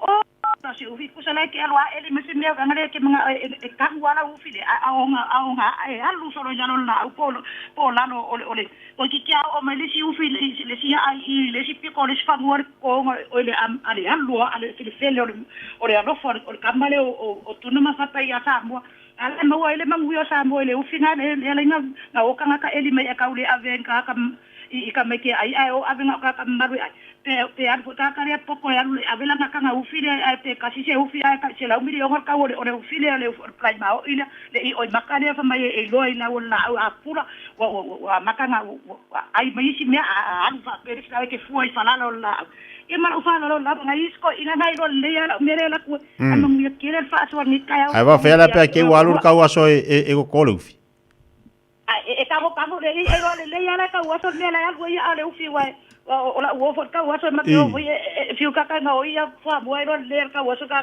ia fu la nga bo anda bu ya alo va peut fa so ma le te le ya le fu ta ya doctor le wa fa fonga mai foi e se foi ia le ma tunga afa oi mana ia tele ta ua telefoi na fa yo le na upuna na mo wa le ufi mata ia male I oi mata ia upu lava o tātou ngangana e whaapena na whaamatalata ai ia tū maanga si o tātou atunu. Ia me se fo i o le soifuanga na soifua mai ei o tātou tua ana mo. Tata ele i toi tale, o le e nei tangata lo fisini mai o lo fia mamalama tuli mata ngau leu fia sina. E whai ana tau whaamatala lai titi le vaenga lea o lau te wawa i atu e nei tangata o lo fia fisiringia. Fia mamalama le vaenga lea tuli mata ngau leu fia sina. Ia mantua fo i o le tala fo i le fo i nei. I le sauni le tamau malalatea o i o le tamau ai fo i nei. Ati o ngie la a alu e. O le a alu e ta'alonga leo le aingo fie. Ia o na alurola ia leo o le tamau wa failana whaato a ngā ufi fo i le na alu e whamai le tala isi tangata o le tala wha manu. O na alurola ia leo o le tama fo ina le lavea ina mai lona tua fine ia le fo mai ia ni si o tala e mafua mai fiti o ina le o ye le onge fiti ia ona polinga mai la ia le o le a fo ina o le a fa pena ona fa o matia le soifu o le te neusina ia na alurola ia le o le tama ia failana fa to anga to le ufi ne ia fa pena ona sefe mai ai le ola ole o si on tu fine tala fo ile ale tunu ia na no le tama o tole ufi ma alwa ia le ole a le ufi se ia o lava in ia o te ile motu le o tu ia o lawa ia ile vaenga na fa ia le tau tua wa fa sawina ma ia ina ia le so i fu o le tamaita pe ona whaamtala ina fo i Fred Henry, brother Fred Henry lana ia whaamaumau atu langa wapena. Le mafu anga na laina maua le alanga upu lana. Ia a ole si fo i tarito nunga whapea ole tautua na tama wate o nie ilona a tama whepo. Lena alua ilua vai le ufi le fitu fasi ufi fitu asol vai aso na alua le tama ya fo ine. Na alua le tama e ta alonga le ingo fiem salvaongo. Ia mea nela ua fo ine. Ua malorta, whaamanuia lo i eilon tama, e tupunga mai e te oele ngā whala leo le ufi. Ia lai, mo welan whanau na e tō fitu. Whai ngoa loi, whanau ngā whala ufi. Ia, maritala na le ufi le nā le na te ile au tautua artu i fiti le vai mai wa watu wa ia lea au le ufi ma o le me iele le umukuka. Ia whasawina mai ei lo leo lor tamai tau le ngangala poloketi le sa whai ta tau laumu. Ina ia tā mawai le na alanga upo se tatu atunu. Le whai so o lava, se turi mata ngau le ufi tamai ta. Se turi mata ngau le ufi sina. Le na mawai le tau tua alam tua ngane le whasawina ile. Le olo se tua fini. Malo whaftai, rutiana, whalewhatu a meseri se ilantu sapsingia le ua whamunino. Whaamamlama le sungal fo mai. Ia le vaenga pe ona tōwhiringia, tuli matangau leu fia sina. Ia, lo il tato walau talofa.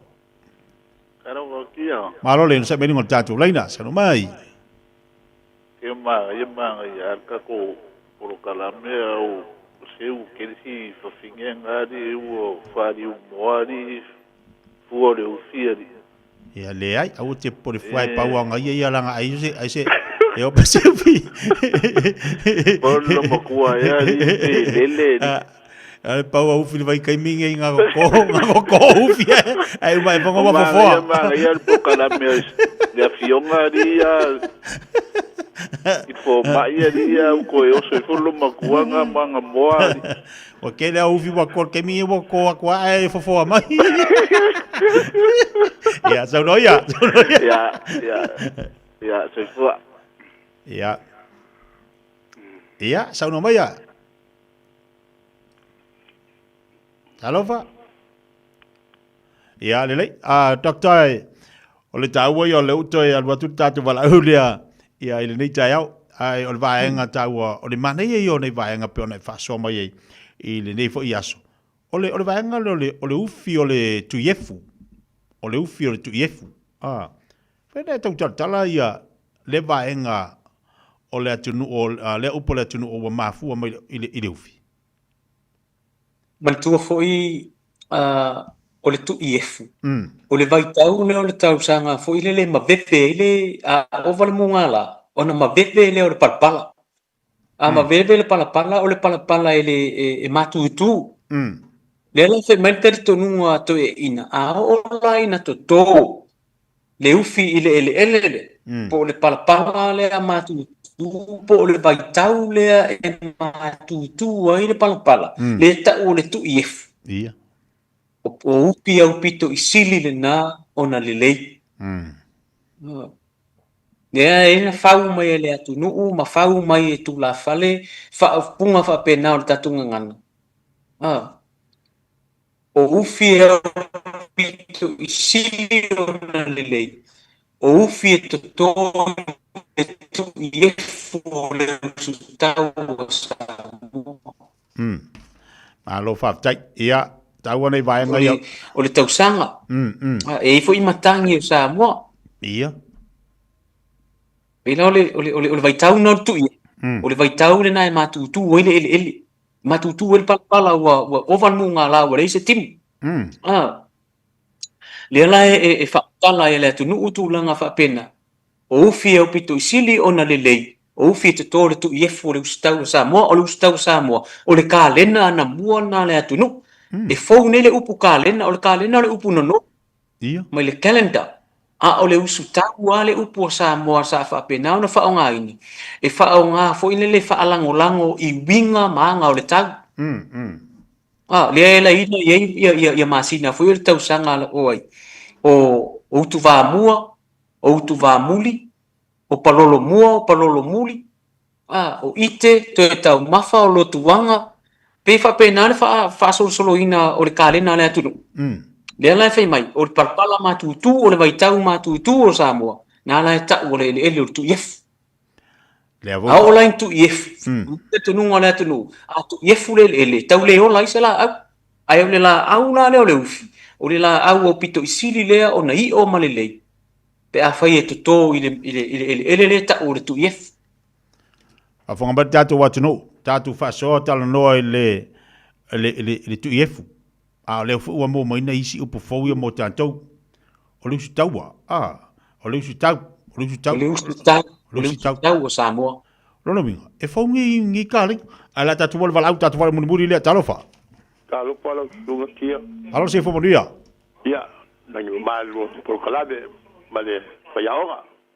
O mai. Ia, sano mai. Ia, wakakai lama bolu wa moa. Ole... Pipi so so jaku po ile. Lupo ka maria ngai tau. Wa ol mo le ol bengo le ufi. Mo se ainga se kanga nga du ufi ra nga kuringa. Man ko le yo le kalo ke piwa nga lue. Ele la va se ka se kalo kas. Ar ufi. Ya o nga manguia lo ko ufi. Ya manguia ko wa nga le si me le le ufi. Ele ilo nga ko la I o. Nga hoia ke mai kaur kai me la nga ufi wa man kole ke ko nga opi o la palai o palai mao I o le palai ki o le ufi kau ka ti nga opi siri ke ma ia o le ufi kau wa le ufi kau e so ga ka pu e le pio le mole pa I saru le ia le me ko le ufi nga a o le kai me ko e ko fa malu le mole pala pala benga le ufi kau wa ia ahora nga io il menga lu picau ele casiala poco poco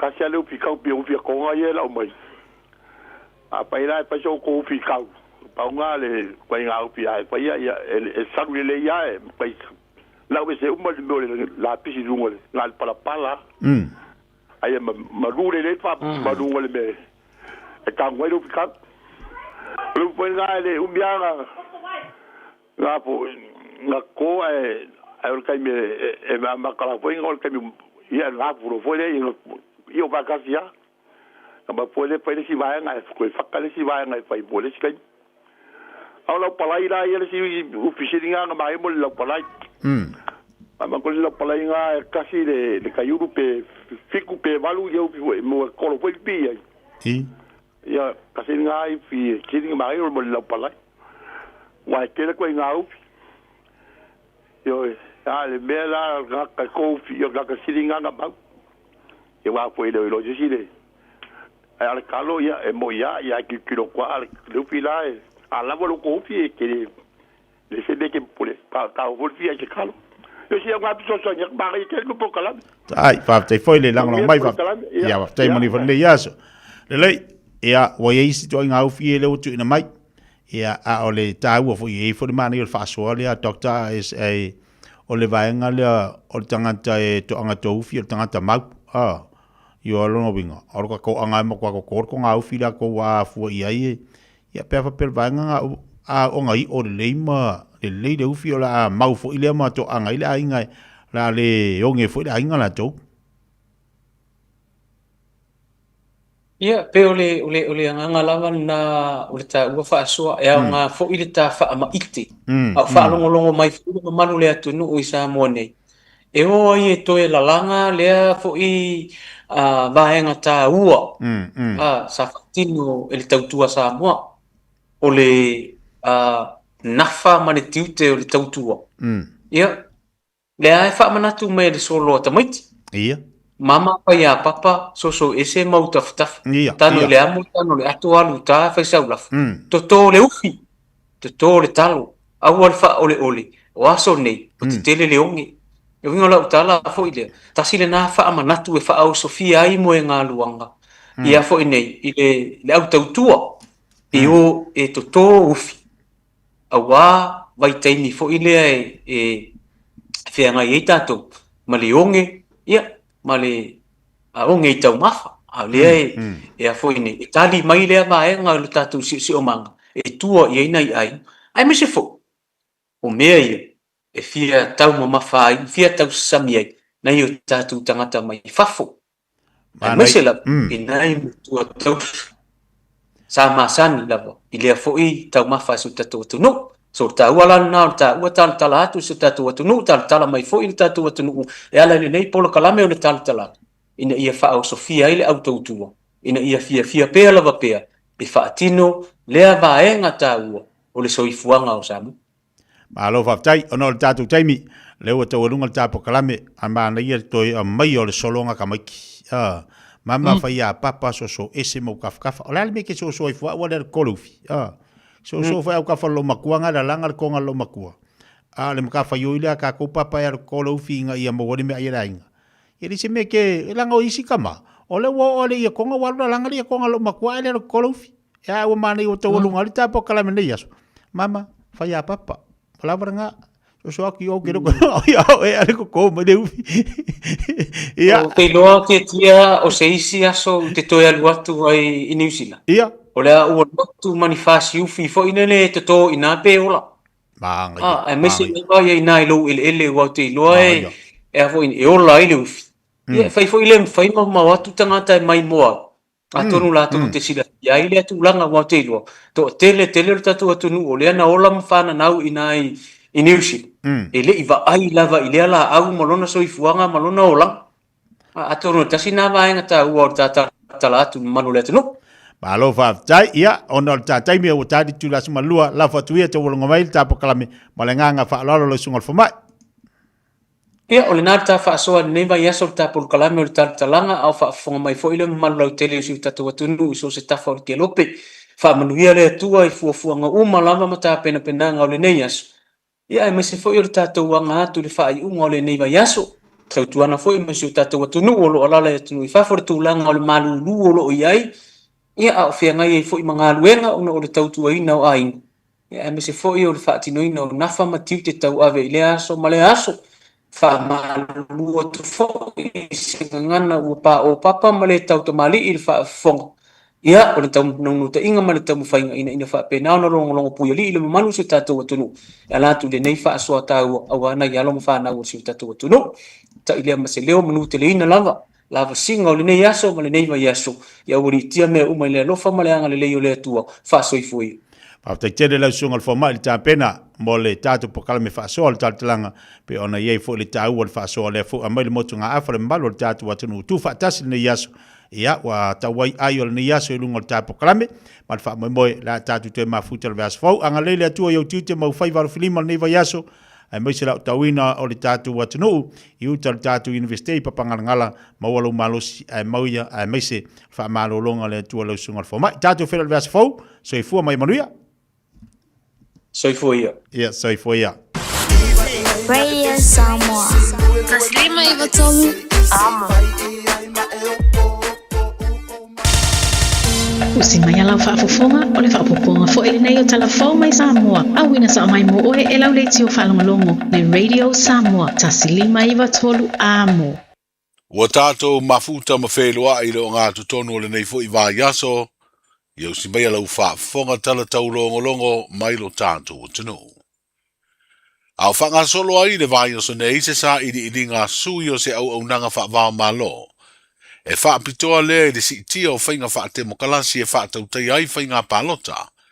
Le International Institute for Democracy and Electoral Assistance. O se whailo inga masui o lo whaatautai a lea sa ili inga o whailo ai le tāu o tele. O le sa ili a leo whina ngalo tangata lau tele ma sa ili ni o lātou langona. Pe o se whainga o te tau matala whengai. Ai po o ani ona i tū le lei mai tū le lei. Ma le tasi o i tū tāua po o ani whainga ma awala, e malu pui ai mai ni whaale tonu e ono tūlai mai.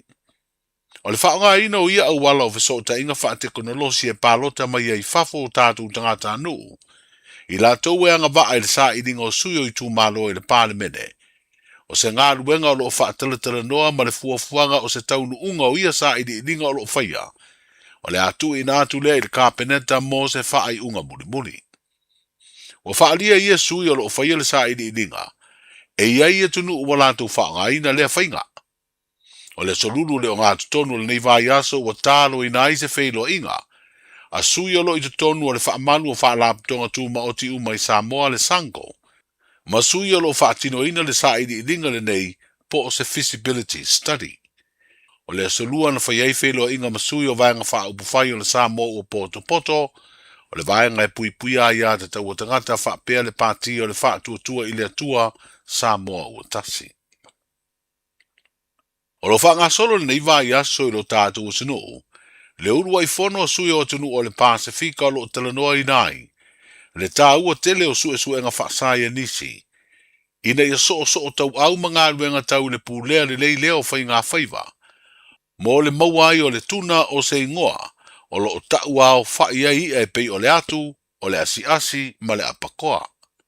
O le tā ua o le whaatasinga, ona o lo talanoa i nai au wala ma whainga e pui ai, o ngā sami o le Pasifika mai le so ona whangota ina o le tuna, ma pūlea le lei mai au wala tau whainga whaiva e ono wha i titi ai. O le wha ma mawhasiri o na tā ua lo au tu i ere nei whono tanga na tatala le teitai o le malo. Ia pūlea le lei whainga whaiva ma su e ngā whaasaya nisi. Ina e whaatu mauina ai le manuia o le atina ai le rumanai, mo tunu o le Pasifika e pei o Samoa. O lo whenga i atina e o whainga whaiva i le Pasifika e tusa o wha maumaunga, i le whangotaina leo le tuna, ma se tasi o lui tau o le tūlanga leo le maua pēr ma le whaititia. E luas furuono o tunu o le Pasifika o lo awai o lātou sui, whaatasi ai masui o nisi o tunu mai le lorangi o lo tolotoi, i le wha amao popo ina o wha maumaunga wha saia nisi, e au tū i se vainga tau lai le numanai, mo le ati nae o le ngātai whale. Wa mai atu ina atu wholosanga le lo ia mo le whaipule whiriwhiri o sa whatalua. Leo wa tālo sangai le whaam sinonga. E tāo fia ma ave ese pe strike out, se vaenga o mautauto lo langolongo ai nisi o vaenga o le tangi o morianga o whinga wha la tua. O lo tua i ai le whaipule whiriwhiri o le i tu malo palota, e mafua ini tupe o le taui e se furu miliona, na tu inatu inisi o tangata palota o le tu malo. O lo finau le lo ia le o lo molia, o ia vaenga o mautautoa le tu tangi, o ni mau whaalongo po se hia say evidence. Pei tai wa tali i le finaunga le lo ia le o lo whauruina le tangi, ma whaamanatu i whaamasino o lo tau veina le neisu e su e ngā ia inga o le tu la fono, whaasino i ni mau e tu inatu e langolongo ai ni molianga, o na e tatau o na whao ngā pēa ia mau le teimi e su e ai le tangi au tu. O na ta oto lea i le whaam sinonga e whaia iai, sana i roilonga pētalia. E le o ia ini mōrianga ni whainga wha la tua po se counter petition, mai le sui whaipule whiriwhiri o sa whatalua.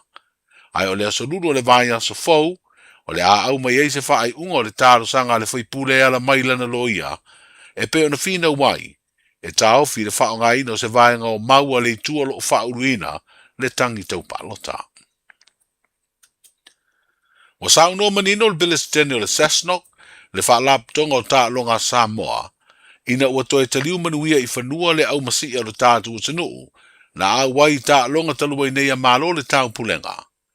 E le ai se alofanga o le nā o le lua o pine na maua, o na sa lava tā pena le au le tanu.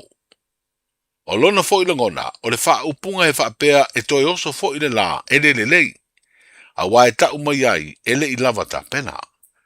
Na wha idoa le alangona o le Palestine o le Cessnock, le fionga tu au Pepe Jerry Woolworth, ina ua mafuta ane inisi o tu sitala le mai o na whairo o eima le minister o ta longa mala ngā oa, mo le Fiafia o tangata, le tō whase ua muri fasi toma, ma tau au iai le pine aulo ma le pine siliva, na manu malo ai Samoa, i le wha moe tu ina atu i le kāpeneta i na whono tanga i le nei vā yaso.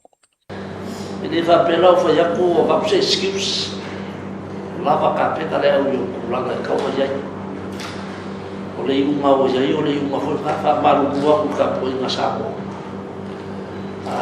au le fa ka ya o le ma mo se ai Akau le pinga ulo kasi mo le pinga apa. Na ye foi le na mo. E mo foi ka ko pinga isi foi ka. Ya peka, ya. O le kawala pe o ngai, ya ele fa pela o se me o fa le ko. O fa le ko o pulema, o fa le ko o ma ko o foi o. Ya o fa le ko o foi ka pena, le ai ma se me o fa le ko. Pe o foi ya, le excuses.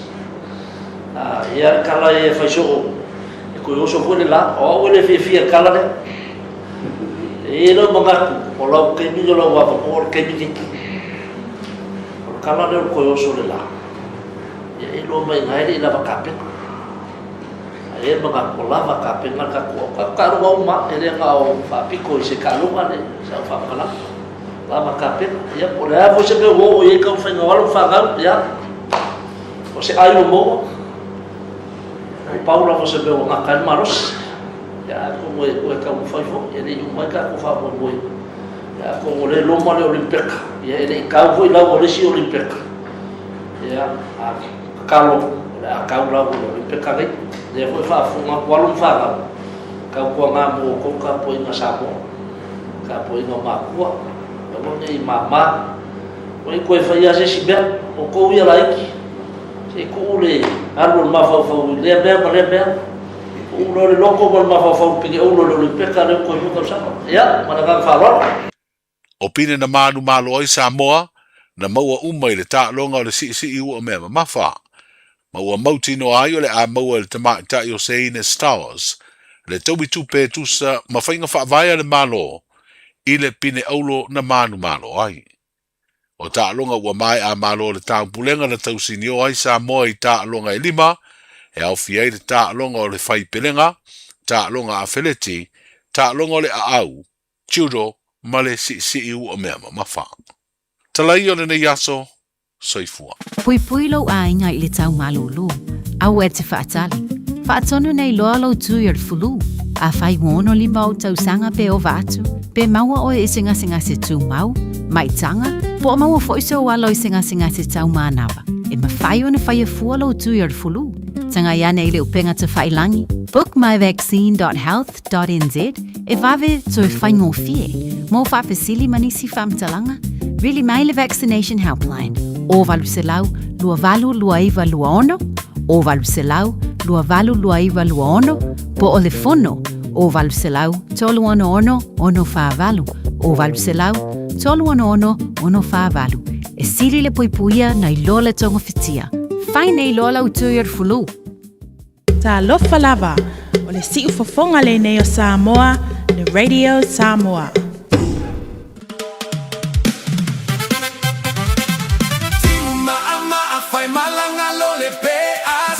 Sela au e fua tele nau nau Mua mua ta milo milo e muli muli tau tau Upe va e tasi ai va e tole lau lau Timu maa maa fai malanga lo le pe a su e sela au e fua tele nau nau Mua mua ta milo milo e muli muli tau tau Upe va e tasi ai va e tole lau lau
fua tele nau nau. Mua mua tamilo milo e muli muli tau tau. Upe vai tasi ai faa e tole lau lau. Pe ale alofa, pe ale popoi, pe ale kaele, pe ale pepe, pe aga apo, pe aso ai, pe a fai kala, pe a kaula malama. Timu maa maa fai malanga lole, pe asu e sela au e fua tele nau nau. Mua mua tamilo milo e muli muli tau tau. Upe vai tasi ai faa e tole lau lau. Timu maa maa fai malanga lole, pe asu e sela au e fua tele nau nau. Mua mua tamilo milo e muli muli tau tau. Upe vai tasi ai faa e tole lau lau.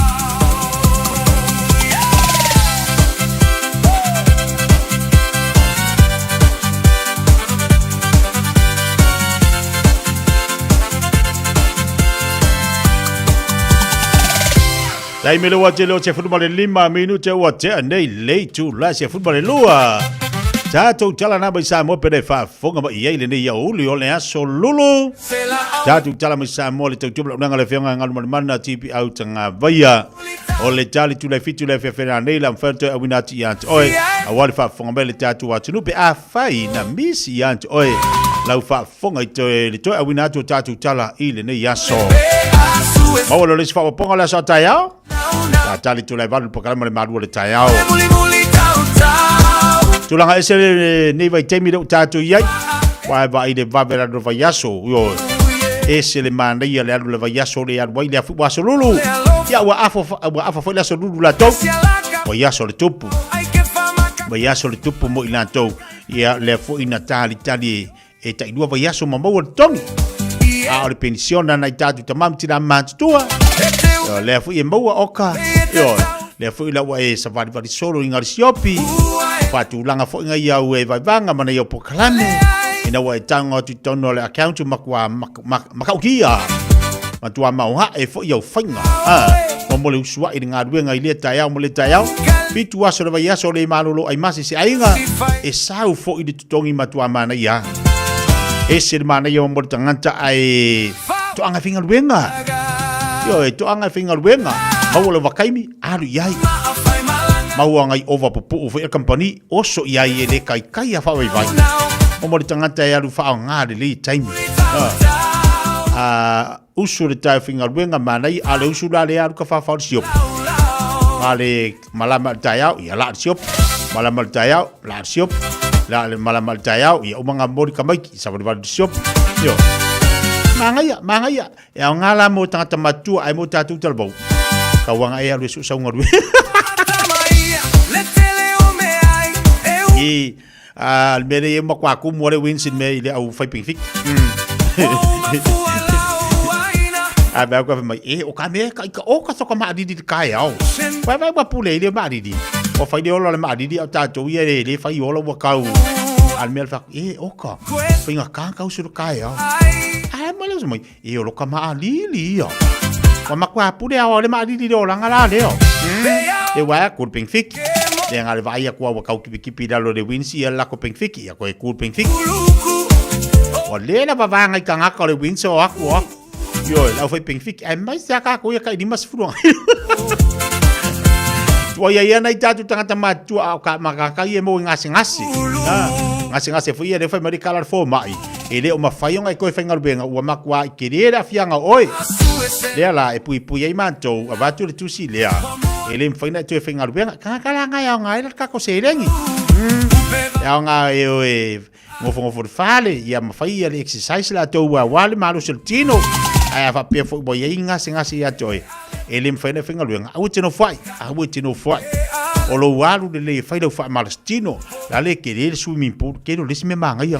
O ia wha ngale au sainga male au inkia, mai si tangata si atunu ia le pool. Ai o tātou, e au ka tatā fo, tu lau wale whaafonga la tunu. Au ngā tatā fo i tātou e usu le tai au. E whai a malu i ro mafofori toi ina matua e no whai pakulanga. no foi pakulanga to ina matua e alu i tai a uma te lo te ina la te lo wa valu over mal valu sfu te sanga le matua e o foi la i o tara i te lo tai o e ina i tama e nei tina matutua e o sua tu le tai o sa vali to tonu le vai yo alu fa ngale sona sa u le fai le fa marstino e se le ma io ava no ta u le namo tatou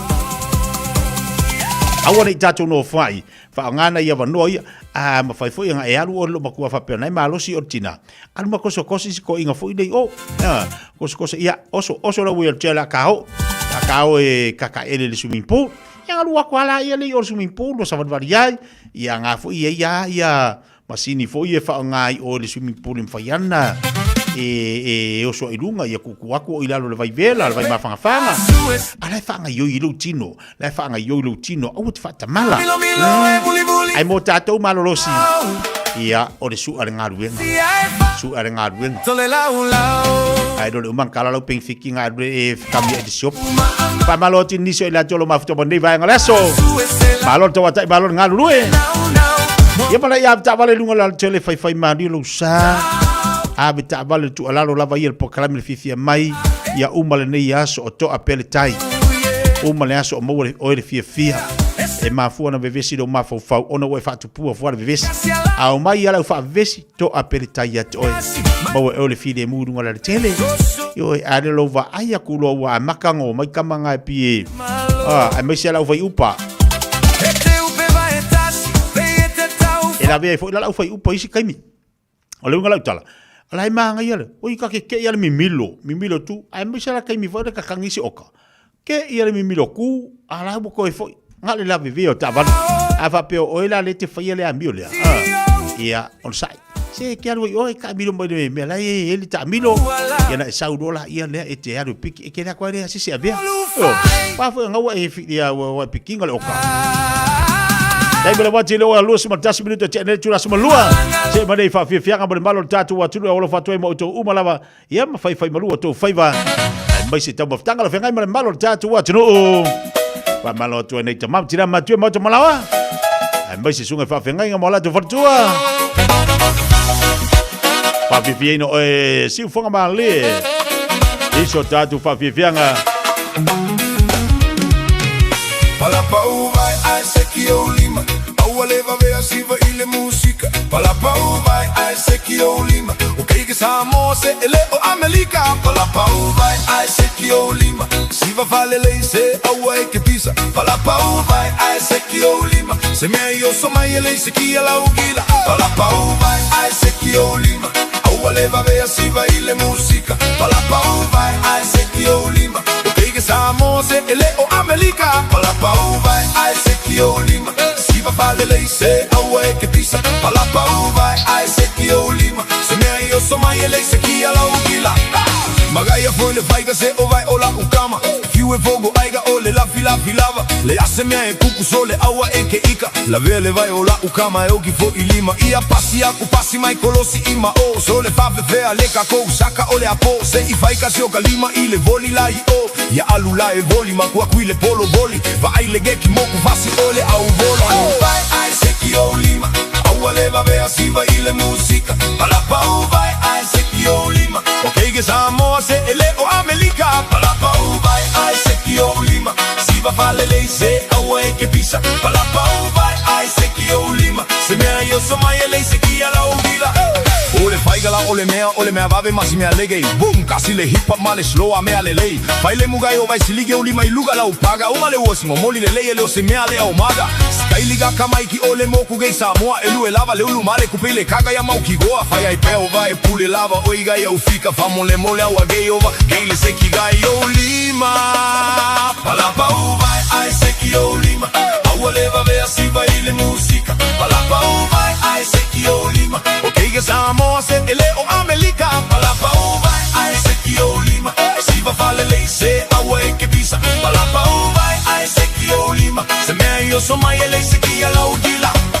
Magaya foi le paiga se o vai ola u kama Fiu e fogo ega o le lafi lava Le ase me kupu so le au e keika La vea le vai ola u kama yo ki foi lima Ia pasi aku pasi mai kolosi mao So le fa fefe ale kako saka o le apo Se fai kasi o kalima i le voli la io quile polo voli. Baile che chi mo cu fazio e le au voli. Para pau vai ai secchio lima. Ole va bea si baile musica. Para pau vai ai secchio lima. Ok che Samoa se e leo che usila. Ai secchio lima. Si va fale lei. Hawaii che pisa. Para pau vai ai secchio lima. Se meglio Samai e lei segui alla ugila. Secchio lima. Para pau vai ai secchio lima. Ole va bea si baila musica. Ok che Samoa se e leo ti usila. Vai ai secchio lima. Si va vale lei. Hawaii che pisa. Para pau vai ai secchio lima. Se meglio Samai e lei segui alla ugila. Pada panu panu panu panu panu panu. Lua sul 5 menit tele tulla se futbol e lua. Para pau vai ai secchio lima. Ole va bea si baile musica. Para pau vai ai secchio lima. Ok che Samoa se e leo che oscilla. Secchio lima. Si va vale lei. Pamalo jo mo se ya viene tu jala uso. O ma futo mo sa mo ina ya lisalo fa ti o mo lenga. Lei segui alla ugila. Leu pena unasa fatalo fatu. Allora si fu manuia. Warren za fonti fatalo fatu lungo datu YouTube.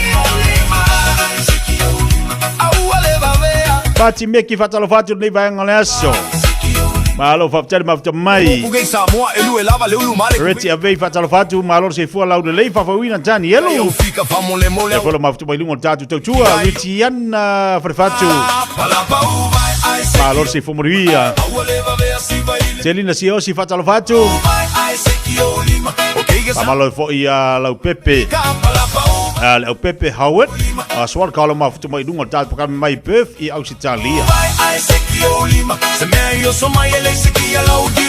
Papodi atu le seifu al to fine ia tilo mai welese.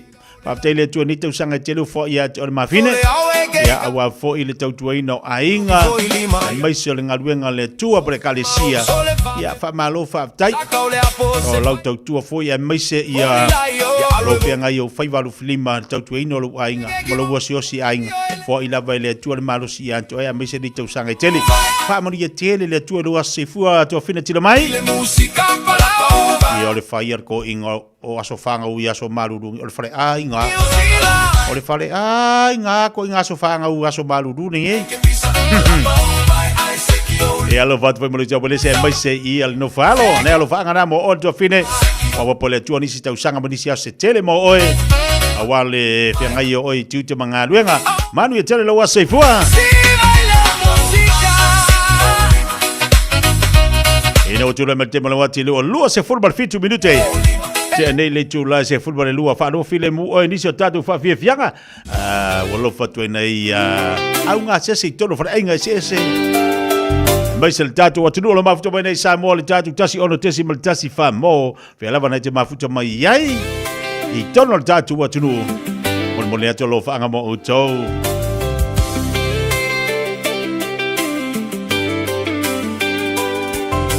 Pamalo tia tangaloa felo tu silutero.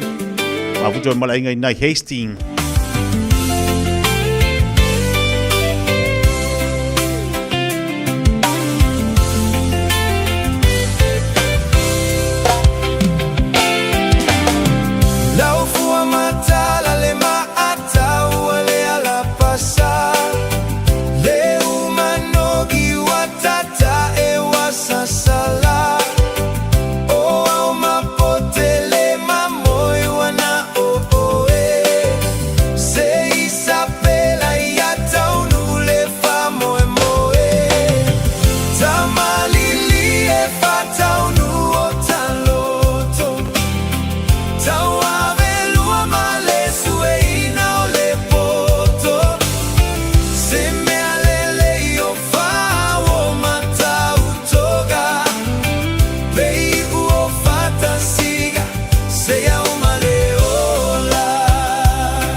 faiste fofuanga ta pena ilo ainga mololonga. Tala noa ilo ainga ili mea fai pe asi itia le vai au ta folo fali.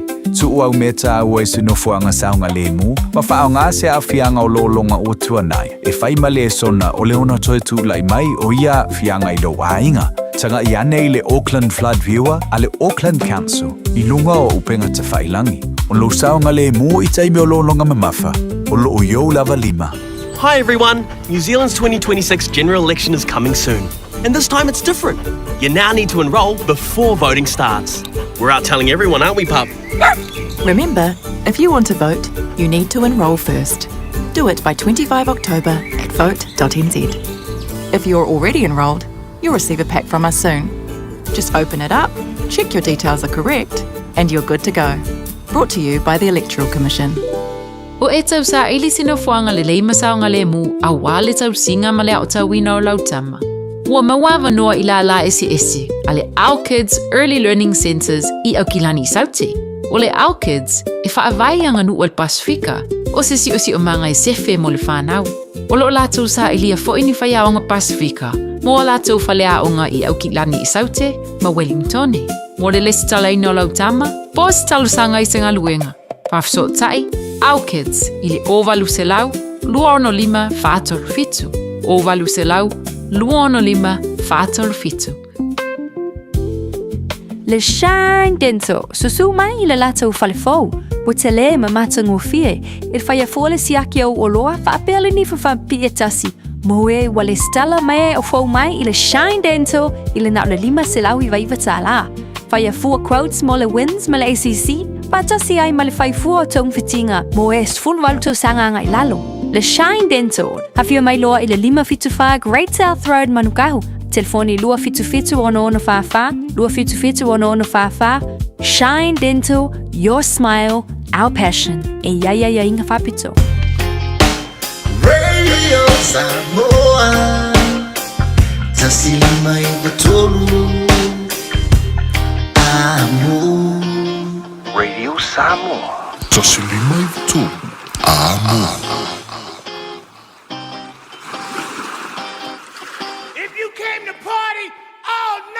I need you to make some noise right now. Do it how you do it, don't it walk it out. Do it how you do it, don't it walk it out. Do it how you do it, don't it walk it out. Do it how you do it, don't it walk it out. DJ, Sina tawa, Sina tawa, Sina tawa, tawa si.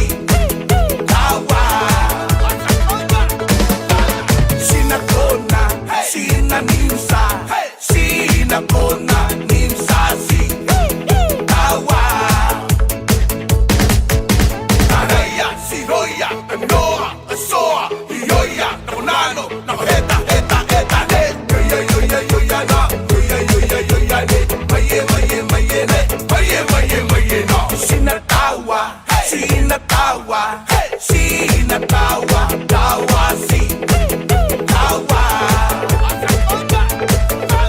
Sina kona, sina nimsa, sina kona nimsa si tawa. Sarong ko te po kayo, ay ikite po ngay ko.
nano na heta heta heta he yo yo yo yo ya na yo yo yo yo ya ne maye maye maye ne maye maye maye no sinatawa sinatawa sinatawa tawa si tawa sinakona sinanimsa sinakona nimsa si tawa sunga Padono Africa sunga sale Padono Africa sunga sunga Padono Africa sole sale Padono Africa sunga sunga Padono Africa sole sale Padono Africa sunga sunga Padono Africa sole sale Padono seki seki mai fika kama Songi mai olea fai fai la kufika o kenge foi ua lava kakapenga e fainga ka ole po ole amaka Malifa alele mafaa ikila mai o umaka e fainga ka ole po ole a kelele ulama Ai manga tu e siva lava o ila upanga Awai bebe si ai fo ile mea poki leisi kama malisi kama Padono Africa sunga sunga Padono Africa sole sole Padono Africa sunga sunga Padono Africa sole sole Padono Africa sunga sunga Padono Africa sole sole Lue lue mai lue mai Lue lue ua seki mai leko Fa seki mai au fika ua e te no nei umane le poeto e salamo Fa eva mai le posu e su e mai saupanga Deve tau ile le o lua ma Padono anga fika Padono Africa sunga sunga Padono Africa sole sole Padono Africa sunga sunga Padono Africa sole sole Padono Africa sunga sunga Padono Africa sole sole Padono no fica solunga malalo fai au fiki de aua E ke kia fule ele au fai kiu e poku e fai tori tua Le mapo ele ele lo masari va va kai i mapo fika E o sole mea e va asa a fu e fua Au e bule alikama ale lo o mapua ia I ele fenga onga ka whaka mamatu a o fika fo Au fika fo ia kenger mapua on fire Le aise malolo gau le siva fa a solo a koa Fa lalo lalo mai le toto fai mai lau lue Ole bole ole o malalo lalo mai la ia Ku mai lo lima se ifa a Padono mai ka fika Padono mai lo lima se ifa Padono mai ka fika Padono Africa sunga sunga Padono Africa sole sole Padono Africa sunga sunga Padono Africa sole sole Padono Africa sunga sunga Padono Africa sole sole Padono Africa sunga sunga Padono Africa sole sole Padono Africa sunga sunga Padono Africa sole sole Padono Africa sunga sunga Padono Africa sole sole Padono Africa sunga sunga Padono Africa sole sole Padono Africa sunga sunga Padono Africa sole sole Leo tasi futbol eva minuta talo le chula tasi. Ye wapa kongu fo ya fika yo la sururu. Hey. Wapa kongu fo ya la fa soringi ya sururu wanga wa mau la sele. Ba wale me ya e kangwe pa ke ki li sele ni na wa mau. Nei te fu wa mau ku fo I. Wa ke le ale sering wa wa nga so nga I fa ya le. Iwo wa oka mau me I ya fa ka online wi. Ia wanga wa ya kunga sering oka ka sering pa kongo la fika inga wa ya la ku sering ai makwa tau ngala le yaso ya le fa so ai te tau le le manta le fa so ino le tupe le taimi ma le taimi ai le pa kongo ko sering I pa kongo ma le fa so ai o ku le le skonga e mai e le kausu se me fa ko konga no winga te tau na fa so le mata to ala tu la sering inga kaunga pa kongo ko ilo la ma le fa so di viene manga ya ai fa pero lo makua pa kongo ka fika e mai kala lo makua arko e lo makua ko inga e fia la fo e makua la wa la e fisidi lo makua fo dia e ko inga pe fia la nga pension ara ko ia fa markala lo makua ea fisile le ko lo makua ko inga fa markala ko inga ea lam ke fisile markala lo makua ta koi fo e kiri a markala lo ko e wait fa popong ola pension ai markala ko inga fa penga foi ma markala lo makua pa ko un ka fika Kapala tu le ia suela para malo la pel maftu bai ai vai se la un alulue Ola tu le morning malo longa on le pisi fo ngalu ngale so. Matalo fatu al consiglio al tatu malo. Par salue fa pole lua malato ofisa. Ya mese la tu malavolo ngalu lui. Ya ile tulanga fo ilea ile tatu ofisa ina malo ile consula. Ya fa malo atu tatu pokalami atu to. Tasilo no fanga lo tapu vai tasimo ia tatu pokalami ma me faito no tatu watunu ia inai mangele fatalo fatuele ya te tole nei vai nga ole oli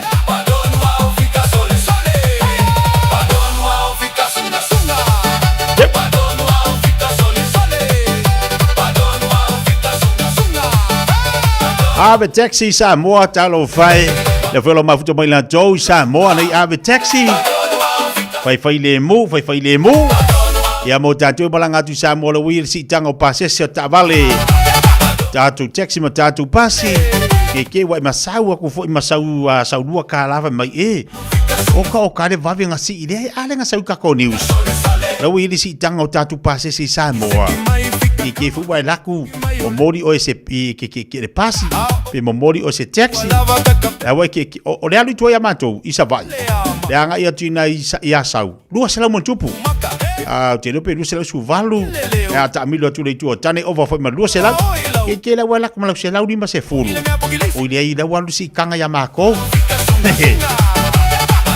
pa como foi ficar o ave taxi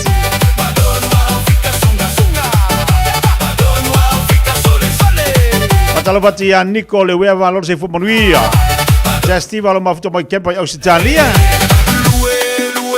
Patalo fatu me vale aleki valor se fu monuia Pai Maria fica lantou.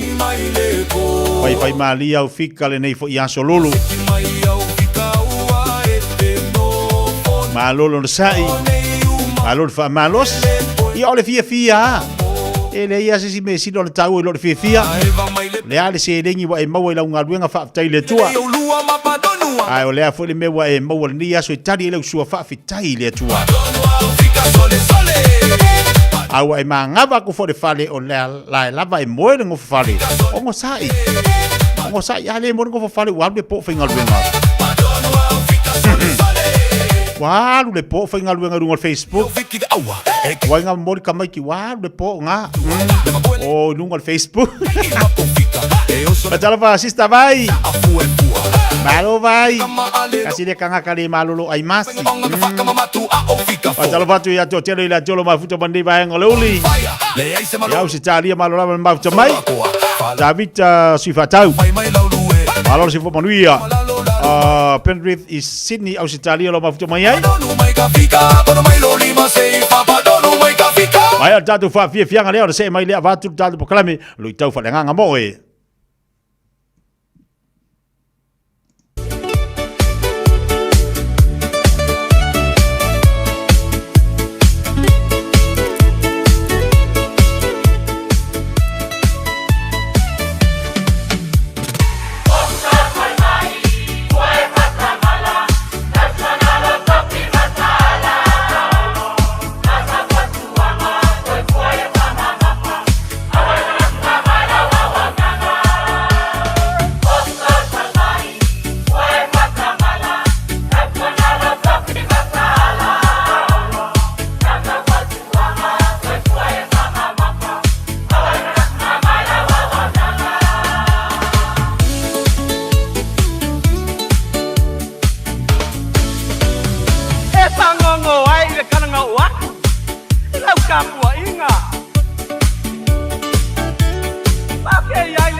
Vai ma te koe putinga.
E ka ano furi fai ungal vai aso.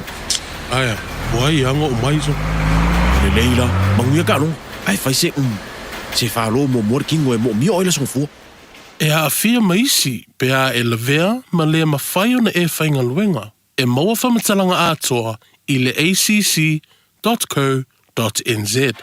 O e si la fia me e whaatino e mawhai ona e umi ai so fale motu le lumana ai.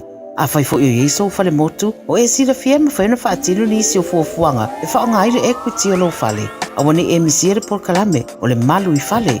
Ia fiafia o sururu taitasi le se fulu e te aile whaa. O le a e si la fia ai au wala e mawhai ai ona e umia se fale motu le lumana ai, ma au wala e whaonga aile equity o lo fale motu e whaata wai se isi o fale. Le por kalame o le malu I fale. Ia fiafia o sururu vai aso taitasi se fulu e te aile whaa.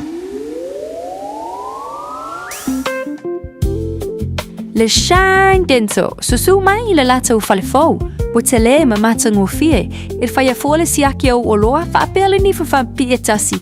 Moe wale stella mai o fou mai I le Shine Dental, I le na le lima selau I vai vatala.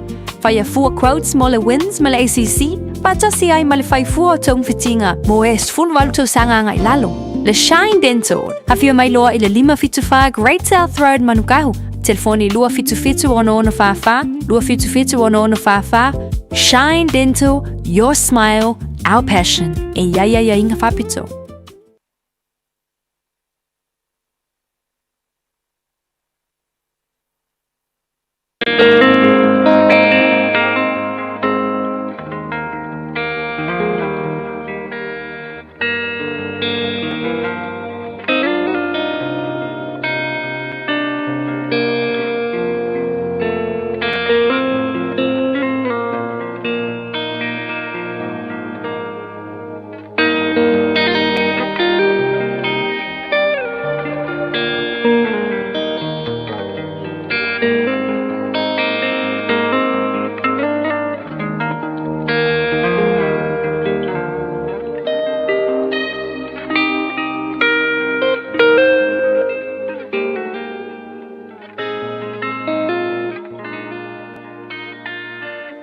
tau mō le aso.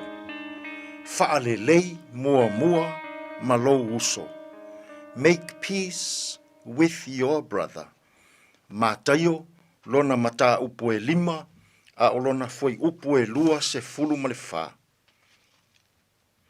I nā tuuia i lea mea o lau taulanga.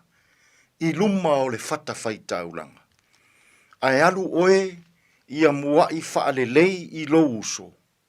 I le e sauai ma avatu lau taulanga. Whaalelei mua mua ma lo uso. Make peace with your brother. Fetalai manino Yesu. I le tāua o le vā nofo lelei. O le isi tangata. I le isi tangata.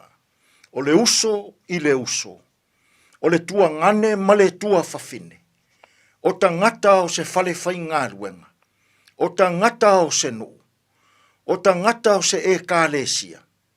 O tangata i to tonu o se ainga. Whai mai lea o onga tā ua Yesu ua momoli mai mo i tātou. Pe a whai e avatu lau taulanga i lea tua. O au fōai, o au mea alofa. Ai a whai o e silafia. O iaise mea o lua ma se sei ai ma le isi o uso a tangata. O le isi o uso. O lou tua ngane. O lou tua whawhine. Po se tangata i to tonu o lau e kālesia. Po o lau whale whai ngāruenga. Whai maile awa o ngā Yesu. A whai o iaise mea o lua ma se sei ai. Ma le isi o uso a tangata. Aua le whai a lau taulanga. Ta oto mua mua lau taulanga. I le whata whai taulanga. Ai alu mua mua e whai se le lenga. I le vāo oe ma se tasi o uso a tangata. O lo o lua nofo ma se sei. I le neia o ngā Yesu. O lo momoli mai se fe au tāua. I le tāua o le nofo le lei.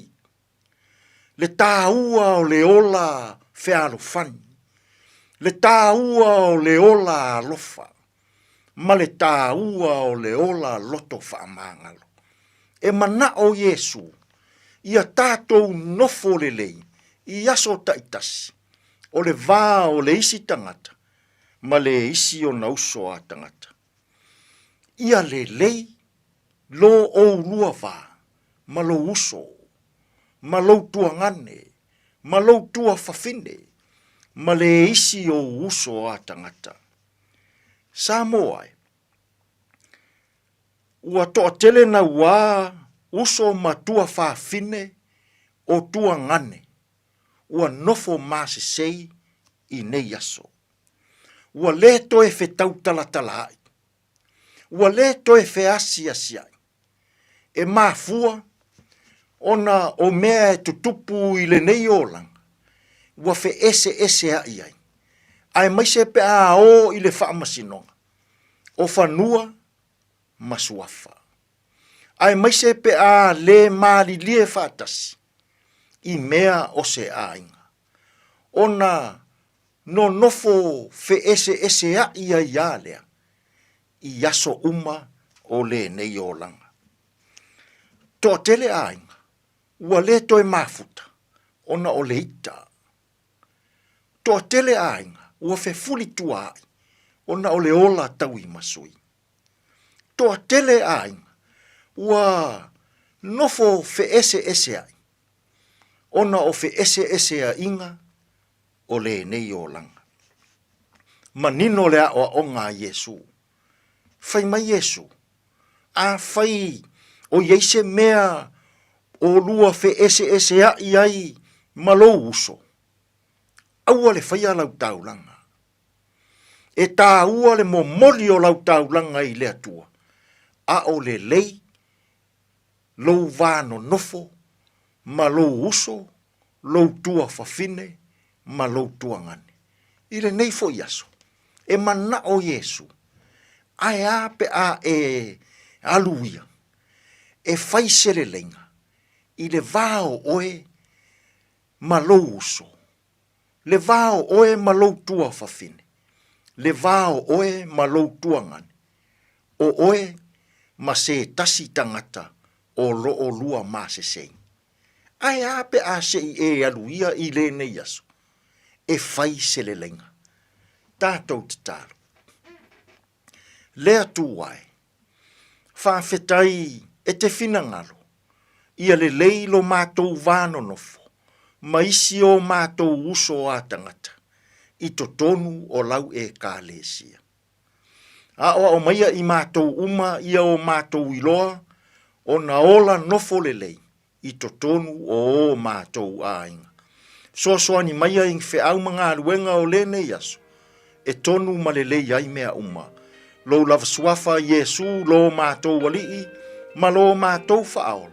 Ua mātou tatalo atua ine. Amene.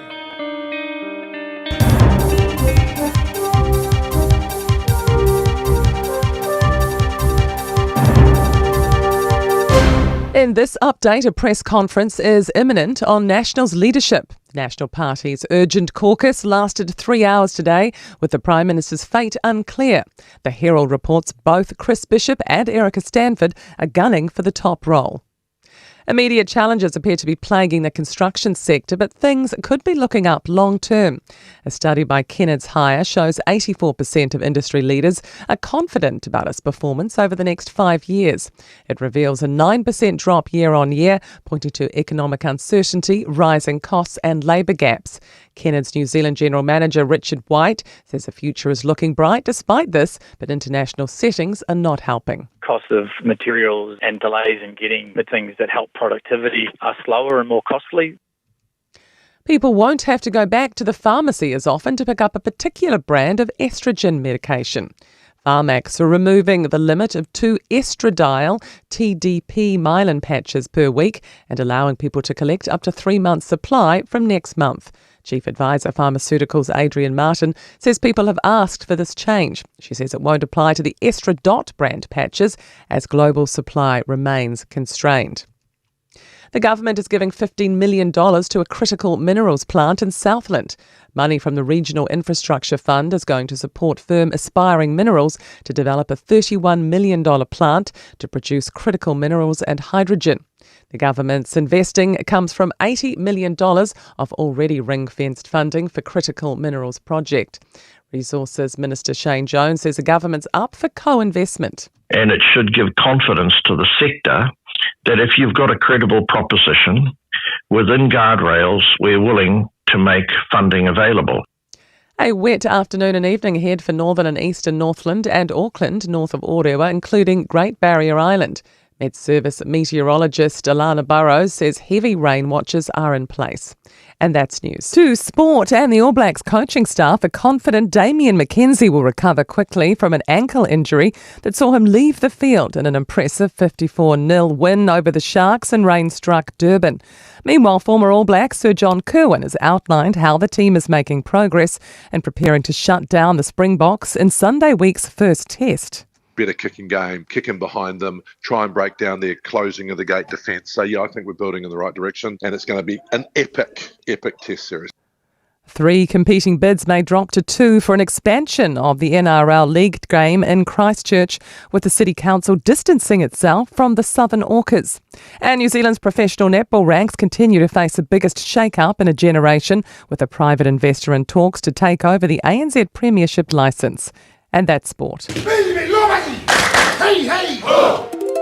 A e fia I lope ono lo fia lo fale I lo lunga. Si aki lo fanua I le Auckland Flood Viewer a le Auckland Council. I lunga o upenga ta whailangi. Si aki lo toa tusi pele ono a fia ngo fia lo mauta I lo lunga. Talanoa I lo ainga I me whai pe ama mawhati munga. Wha ama mama tewo tua maota. Tātou te le pūrea le tau. Ai mawhai ona tātou sa uni mo fisuia ingo wingo le tau. O lo saonga le mu I taimi o lo longa mamafa, o lo o yo lava lima. Te alofa Samoa o Mr. Cowboy le nei. Whaafafonga ma mai mo mai bea I le Radio Samoa. Yeehaw!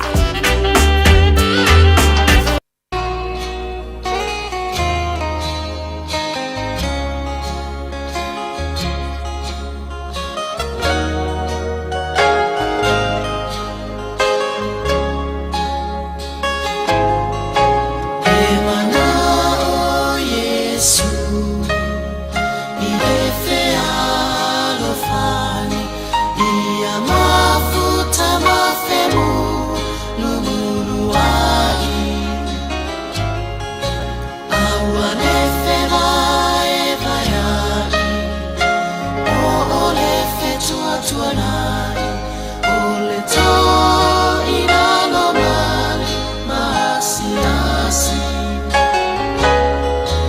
o Yesu le atoanga o tato olanga e manuai pe au ole vasa e imano satani e uvale letani o Yesu lota ui matani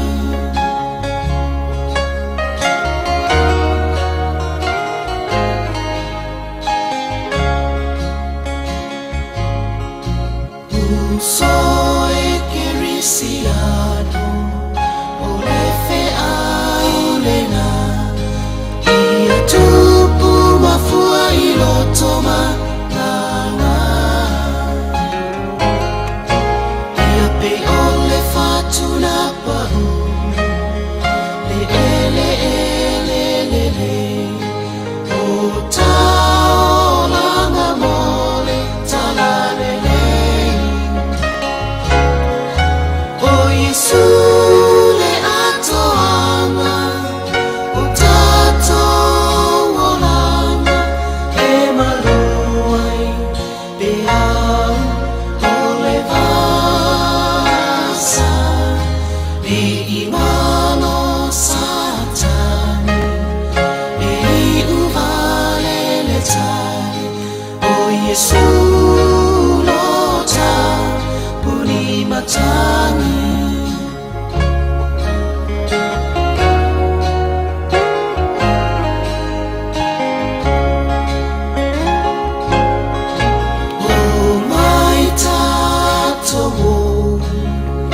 Oh my tato ya Yesu o ia emanuma no oh my tato ya Yesu o ia emanuma no oh Yesu le atoanga o tato olanga e manuai pe au ole vasa ni imano satani e uvale letani o Yesu lota uni matani o Yesu lota uni matani Matango fiele po kalama lui tau mo oi pane fa fonga ma iai e mana o Yesu fe alfani i o e sele mana i o le foi toi fa manatu mo tātou le nei aso au tātou savaria fole nei masina e maise le so i fe au mga luenga tono lo fole fe ngā luenga o tono tātou a ingo o tono le kālisi o fe lava tātou te iai i e fangu lava la upo le atua mo tātou ina ia mawhai ona mo e tātou le no Fiafia Mai no fe alfani ina ia awane i eise fitua tuanai awane i eise fi misahai a ia tausi le file mu ma tausi le lenga te leo tātou whale tonu a tātou mawhau nei ma tātou loa ma tātou toi manatu natu i o tātou tangata e le eise si ato o toi le aso e le ai ma se e whape ato o toi lana savalinga ai e ye fo ia me anu fa so nei tātou e fo i me anu wa pi fa kupuika ia te oe fa tupuita ia te lolo winga e me tātou te ilo ma tātou toi tilo anga ia e la te mi o mai ia to fonga fa pena na ye le meta o le me fo le pisi fa pu misa ma me ke ale mo fa fa le talo lea ke ala le ulo ma langa tanga le mera tup ke ale wa ngo fo kwai ma pingi ko masinga ka ai mana ia le fa mar sa mo tātou ia tātou mo le no fel fani ia tātou mo le no fel fani le lenga na mo Yesu mo tātou e le mana tu Yesu yo tātou e le lea mo tātou fa le tonu mo tātou tangata sala ta pena e le atua le lenga mo tātou e ala ilo nalo Yesu Kristo ina ia mau e tātou le Fiafia ne ia saolotu tātou ma mau le ori Maua fer faninga ila na whanau. Tui manatu mo yeili ali ia te tātou. Ia, mana ia wha malosi pe o na tāpereina le sunga le whawhengainga mo tātou le nei aso. Ina o se emari te malawati le ua... Sifolo minuto te nei le tūlai tasi le tūla muli muli le tātou pukalame. Marito telo le atolo na wanga ia tu tiu te mga luanga o lo toi. Wha malo le tawatai, malo wha malos. Le alava e wharongo ina le maruru o le nei atunu. Whai malie, ia ono sai fui tātou le tau i le te mauna umalo le tau maruru. Sau leo le tau mawhanawhana pu leo le tangata ianga skaidi. Ai mo temi nei, ia ono saia tātou le tau maruru.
loi mata o le whainga palota.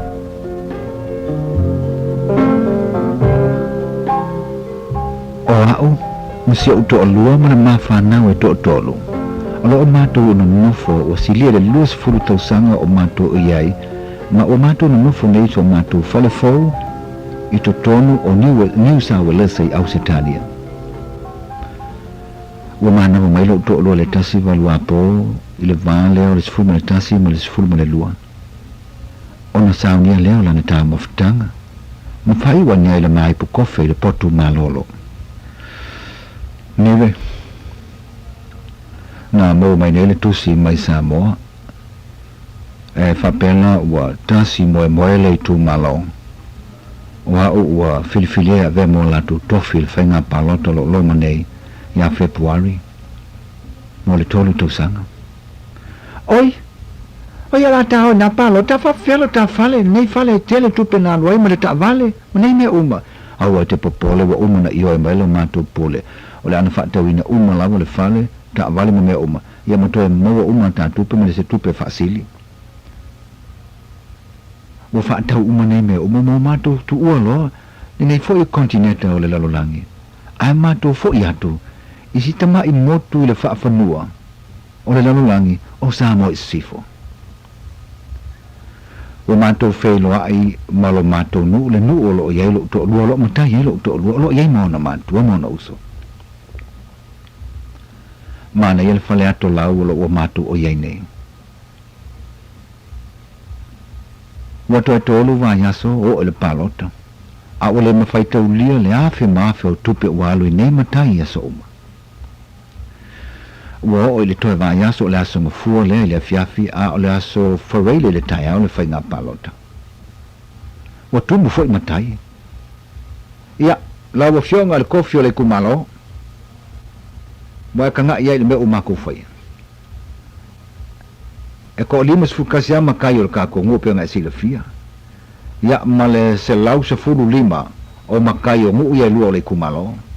O ngā whai ia ile se lau rongo se furu malong a le waya ka ko le se lau limo se furu markasi wayo a al kofi kau kuanga ma oe fai le lei makai ngi walang lang winga oe mo le kumalo wo ila so tofi o fai ti le tai au anga le uli ta maftanga mafa ma ava malosi le po wo le po la so tofi wa tumu ona fa pe mai le lo to lu Hani, si kang fai tau pe fia matai wa tutono le fale.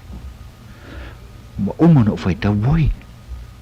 Darling, wa yo lima le tofi. Se lau wono so fu ma le tasi. Se lau wono so ma le tasi. Tama tufa se tai se lau tala. Wa tufa le tai se lau tala. Ona tu lai mai le se tasi o tama ma tu la mo iai. La wa fionga le kofio le ku malo. Ye malo fa fekai. Wa ka ngai mai ngelo ma ko lang wengo la wa fionga. Yo la se fai ka o lo fa le ku se la wongo se furu markasi. Yo la ko umange wo la ko lang wengo mo la ko finga ngalo mali ya ve o ma kofio le ku malo. Malo la malo si. Ma pa wange o la fa kuanga. Ko fa o mangai ka mali mo fai la umange. Ai si le fio le fili le mo ngoa. Le kai ni ko ku la ya ko fo se ka mali ya ai ke si le fie si ko fie ko lua ye ko ke ka va u yang ka ku le pole ya ke le lu la va malnge se o la ko ka la va nge yang u male se e ki mai le ko pole a lu ma ku pe se ke ku la mai le ko fi ka un fa ngo fie me o mo le benki ke lu ku anga nga ka wa le fa pule pola la u longi e fa ke pule le ku pe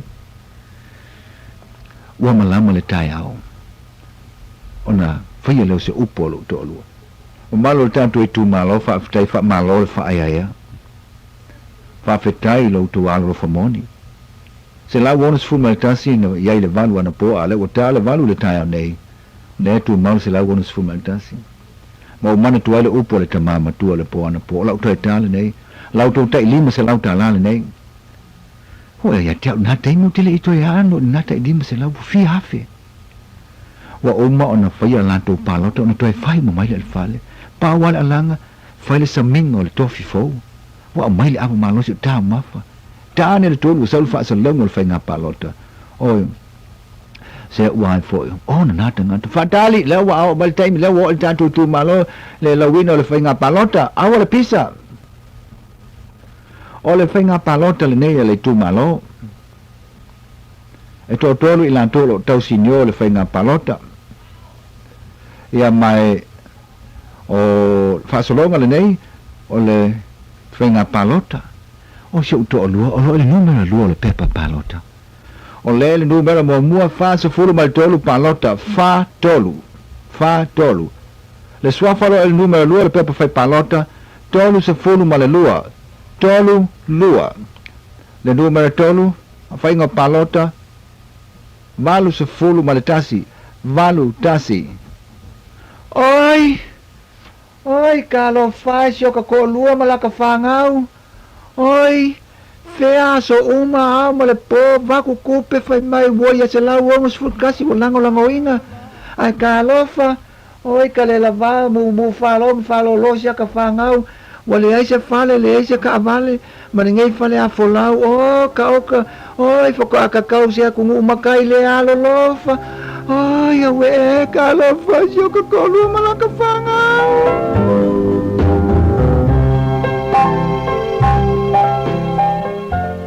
Loi mata o le whainga palota.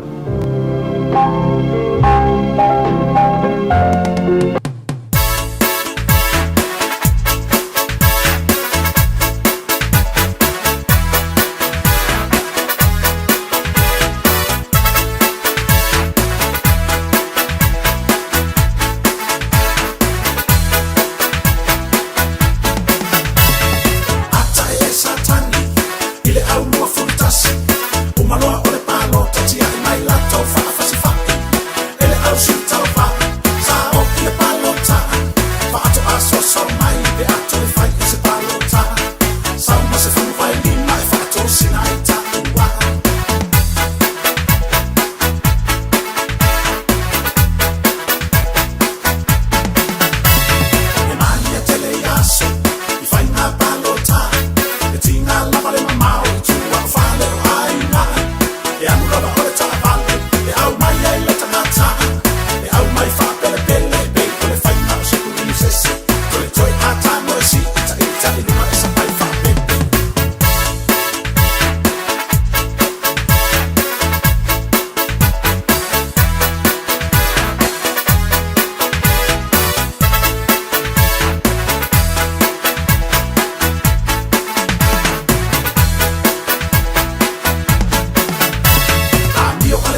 Fiafia mo tātou le nei auli.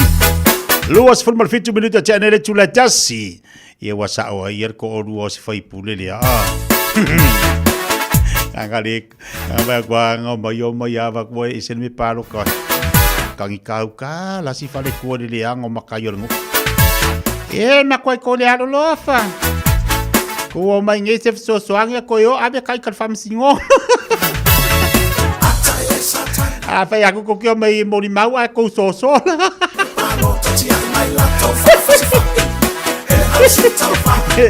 O ka le ko dia. Fai ange maka o pulo ka maka. Ole meri o palo ka. Ale kangi kala si fale kua. O ka se ka penganga o kupe a. Yo ka se de alulofa. Kangi si mai ni video a onga. O ko ave kai kangi fam singo. Ava ya ko mai mori mau. Ai ma se sa ala bo so sola. E o fo kai ka. E o fo kai ka fa mi o ka fa ko si.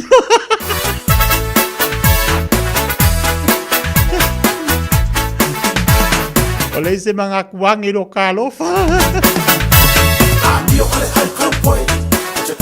Awale malo fo nga se ngofo de leile. Ai o fo ma ave kai ka wa pe kai ko se fu wa kafe.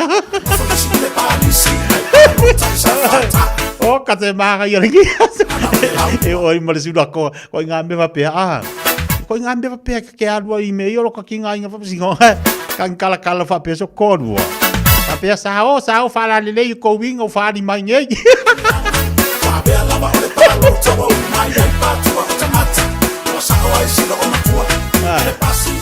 Lu ala kai ko lo kai ka foi lo ka ku mo lo ka fali. Ju mo lo kai ngu mo lo kai ku malo. Sao fala lele ko wing al makanga o fali mai ngai.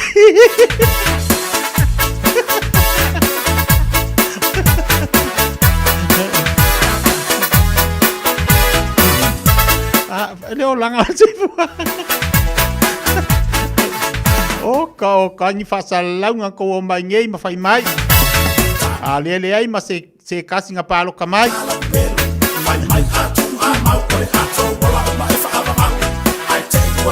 O si ingo kai lunga o loko lua o le ngofo ilalu. Sao fala le ko winga yo fai ngei. O le ai ma se so mako. Alo aleva. Le ai fai ka ko fai nga fa palo ka maka ko fai nga fa msingo. Le voi pan. E boka ko fa longo ku ngeli. Ngai always ko ngo pen mama ia. Ai always ko ngo pen mama ia. Io le kai ngalo always pen mama ia. Ai ba i ka ngu ha always pen mama ia.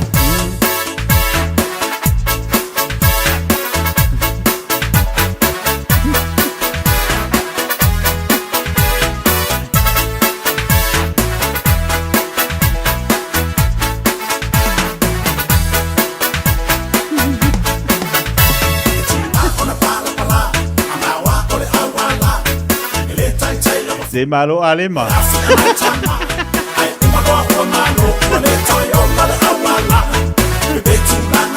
Sao đi đây sao fala đi đây ki ngai nga kai malo ai ko fa pa u ka ngai.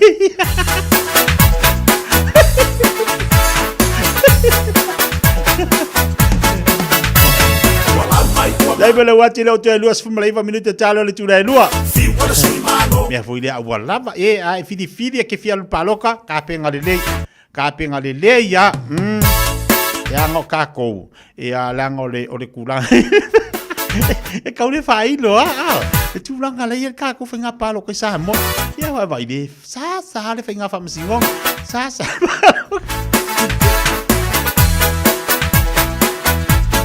ale makwa mari ya mere ye o le kala ka lo pen mamai. Ya vai de o que ele fala moco. O que ele fala moco nga ruanga de dei. Ai o ka ko dia lu. Si o ka ko ruanga sa nge. Le wo de ai se mea wa mawangenga o mea masei. E tau e sura konga pili. Pili malvaenga. Ie masai sae, ie masai sae.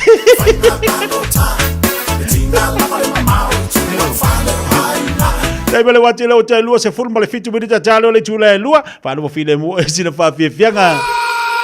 Io e hani foi mai. Foi me wa malu o mal palo.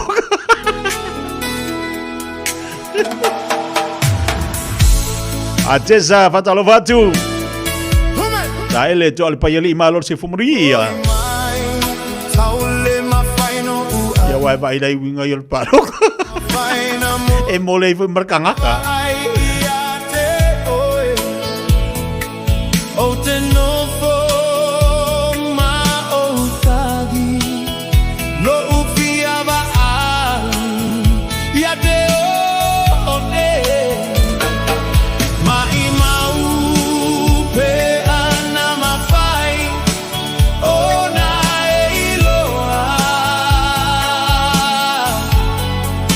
o o lo ufatu lo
Fiana i loa Loa lofa mo oe Foi mai honey Fia va a Ia te o Honey foi mai E hani foi mai Ai mana va sausa o de vale hani Famalo te polisia la pale na fuanga ia tu ia nga luenga tu o nga uso Maruanga luenga lo fengai mo ole nei oli Ia mana ia be tabale umala bana wanga ia te piki nei te maito le aonga. Pai pai mali lo sa ma te tuna ma tanto kolosi lu mo fale aonga. Ai mai se ia nei te maiti fo ia tu lu mo kolosi. Pa tontonu awala mo nei fanau. Ia mana ia nei fanau aonga mai se nei fa aonga malatu tu te ma fai vale nei oli. Honei foi mai. Awani a ver finga palota te aluatu ma aluatu ai. Hey.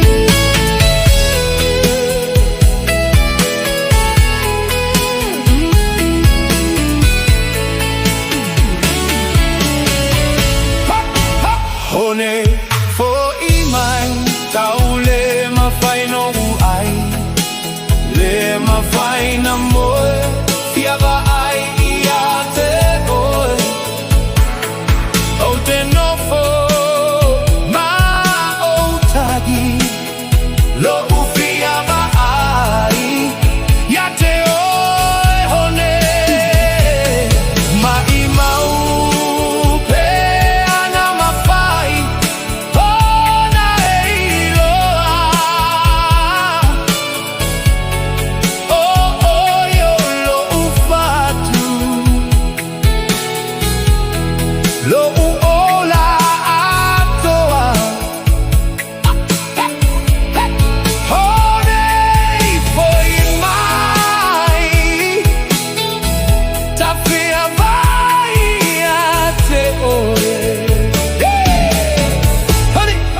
mau whiana I loa Loa lofa mo oe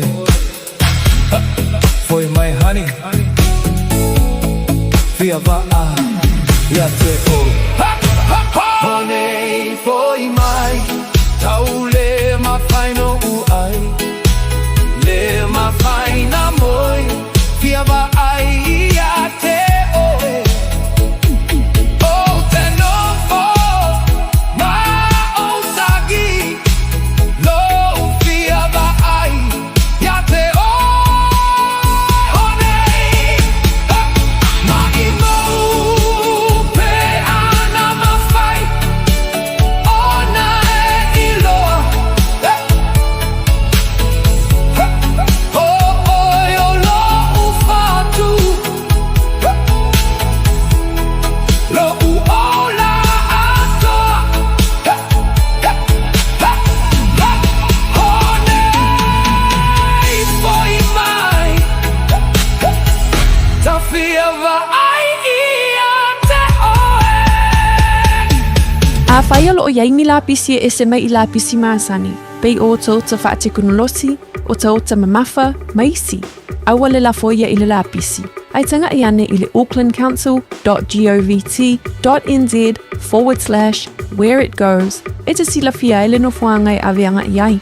Tamaki Turuki, all together Auckland. E whaingofia lo o pe a le leila wha Beritania. O te talaina nei awanoa e te lesi talai I le Dynaspeak, mo a onga wha Beritania. A onga fua e o nofo mau I New Zealand, pesi te seni New Zealand foi. O le a amata liawa se ngai le aso lua fito o Iulai. A whai e te au mau I Hamilton, Palmerston North, Lower Hutt, wha Pea Wellington. E tala whea ngai le Dynaspeak, e wsosoani mo oi. Wili mai loa le oiva, lua lima lima, ono fitu whaatasi, lua lima lima, ono fitu whaatasi, petana I ane I le upenga te whailangi. Info Dynaspeak at twoa.ac.nz. O le Samoa Realty, ua whaatutuaina I Samoa ma Amerika Samoa. Ua lata I le whaasifulu tau sangala na au nanga. Latau te whaatawina whanua ma whale, whai alisi o whale ma pisinisi, e o I le iloiloina o tau o whanua. O le Samoa Realty, ua lava le tumai e fisosoani atuai mo oe. A e fia tali tonu, whafso tai le telefoni, o ono walulima, lua wha lua. O ono walulima, lua wha lua. Petanga I ane I le samoarealty.ws. Samoa Realty, our island, your home. Talo falava o le siufofonga le nei o Samoa, le Radio Samoa.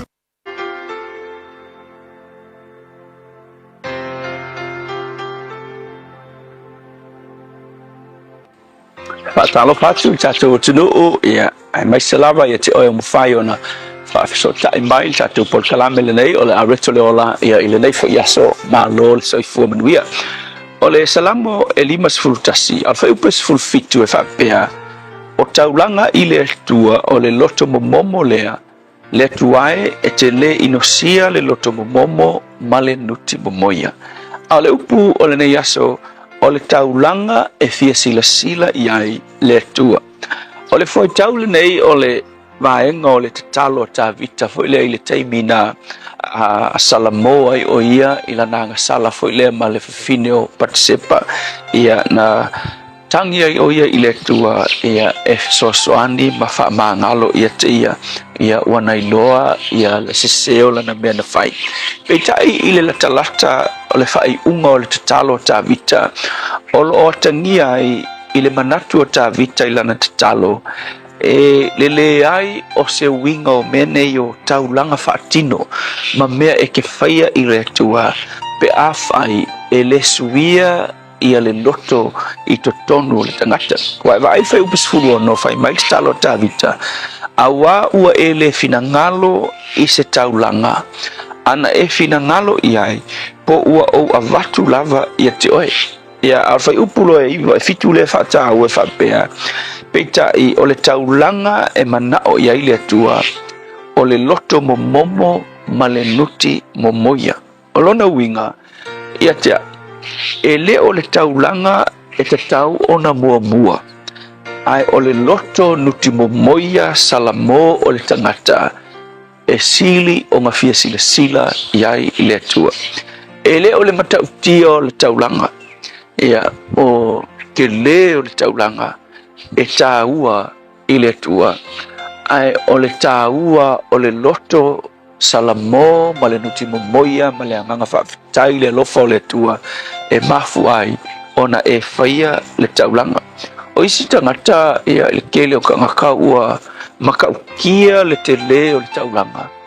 Ai kuaku le loko, makua whaale kongu an loto. Awe ai le atua, e le o le taulanga e mua kilo iai, e tilo i le loto. Whai mai tala tāwita, anga e manga o ngi kaulanga, ke mi lewo uang salai, kwa i ufaya kwa wakele me whai ai. Ai whai mai tāwita, a o le taulanga o ke ilo e ke manga o ai le atua, o le loto momomo, o le loto nuti momoia. Pa ai whai la ia apel, pa el tala kuspa i whai ngā taulanga apelu, makaino whai mai whai tau iai, ke nese whawhai upe wha. Ua sila mai iova, ia apelu, a toa malana taulanga.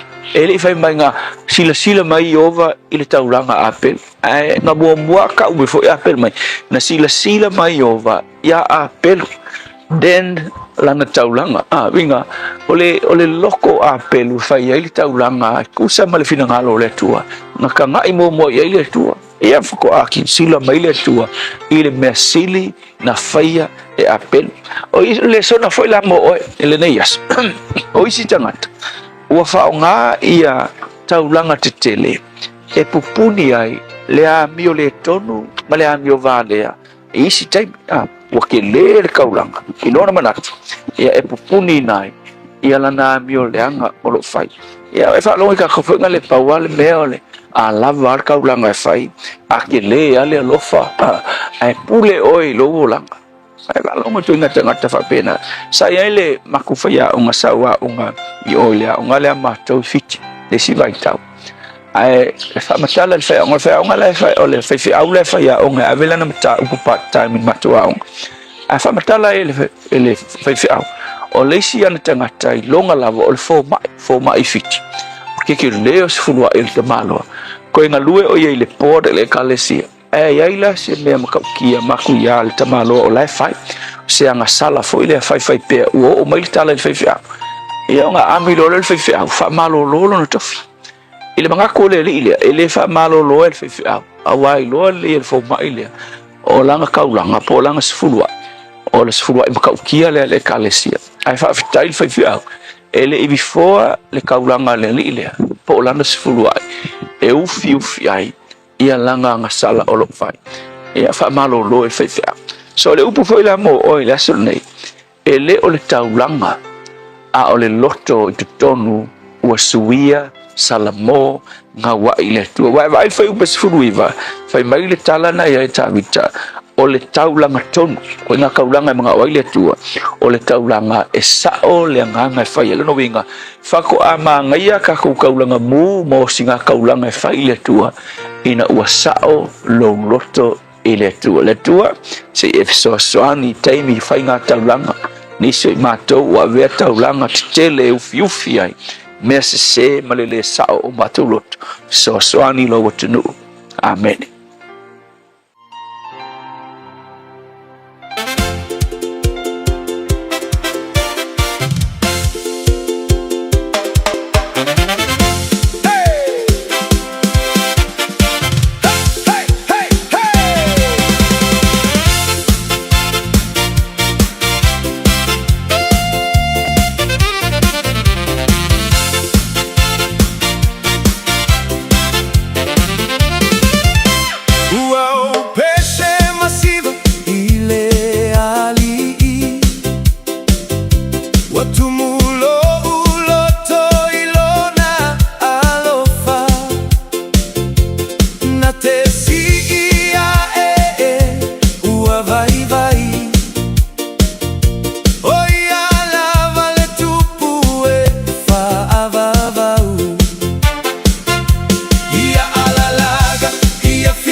le tele le tu al peso fa mai atu le proclame la retolo la motanto le ne fo yaso le le tu on fa inte i mai pe le tatu proclame pe on tatu o mai le tu la muli o le ne fo te tu ma ne o nanga ia le rede sa mo proclame le Fiafia Mai pe on tatu iai ile ne fo te mi o le ulo le asolulu io e fa tele tua la up fola le te fa fonga mai iai ma fa ngolong wai fa tele vi ia le li o lo mau lava fa sitting malasi fa le nganga e ala le fola ino la upo ala upu mai lana fiong pa ia pe ona te tangia foi ele sunga fa fengainga ia la fa de copa mo tanto la molis fa ponga le proclame le sa taeao e le proclame le malu le taeao te mo foi le lisi fa salawina le temi fa penei le uli le sa taeao te mo le wati lo te iwa minuto tale o le tu la elua malo sai malo pale tu te mangalu ngalo fengai mo tatu watu no ia le vai ngata wale na wala mo sita soso io sa ole leia o te lo la te foi ta vale la e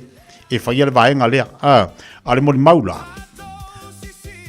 le anga le na va isi sole ole ta vale ale pianistika foi le ale to sa mo pito tu lo winga e tau le fisiring ia po se ta vale ba o li pos ka vale ai inkia singa la vale na stika ta watuai o ta vale Samoa o le mela tupu o le o mai runga la wala wa ai fu ie tono ta vale tau ai la pisi fafo tau ai la pisi fafo ma fa auto ta e man tu foi o le ta vale o mai tua ta vale o mai tua la isi ta vale la e folo mai atoi wa e tongia la pisi i fafo ia e ono fa ina malista vale la sau ai mai se mo la pisi mo tingi apa ingu io martelo la pisi ele ka kau fo inga e kango fa inga tu ai nga tu langa fa pena o lo walu ta vale e ka o la pisi fa e ta tau o na tu le leila la pisi tono la ta vale o ina fo i te lo le tu nga tanga na te ia pe fa pe o le te fa tu langa le lunga le tele va tu la fa tu ala lo mo tanto tau tu na ma tato ia fa ma mare le tatu si o manga e ku sa pe fengis a oia la te lo le o tanga ta o ina se o te le fa tu wina le proclame le tatu what no ai langa le foi tati tilo tatu va vai so le alo ko na pisia to te lo tatu ai fa fonga mai la le tu pia toi o le tu ala lo tatu proclame fa ai lo si manga fa ma mare le ia ma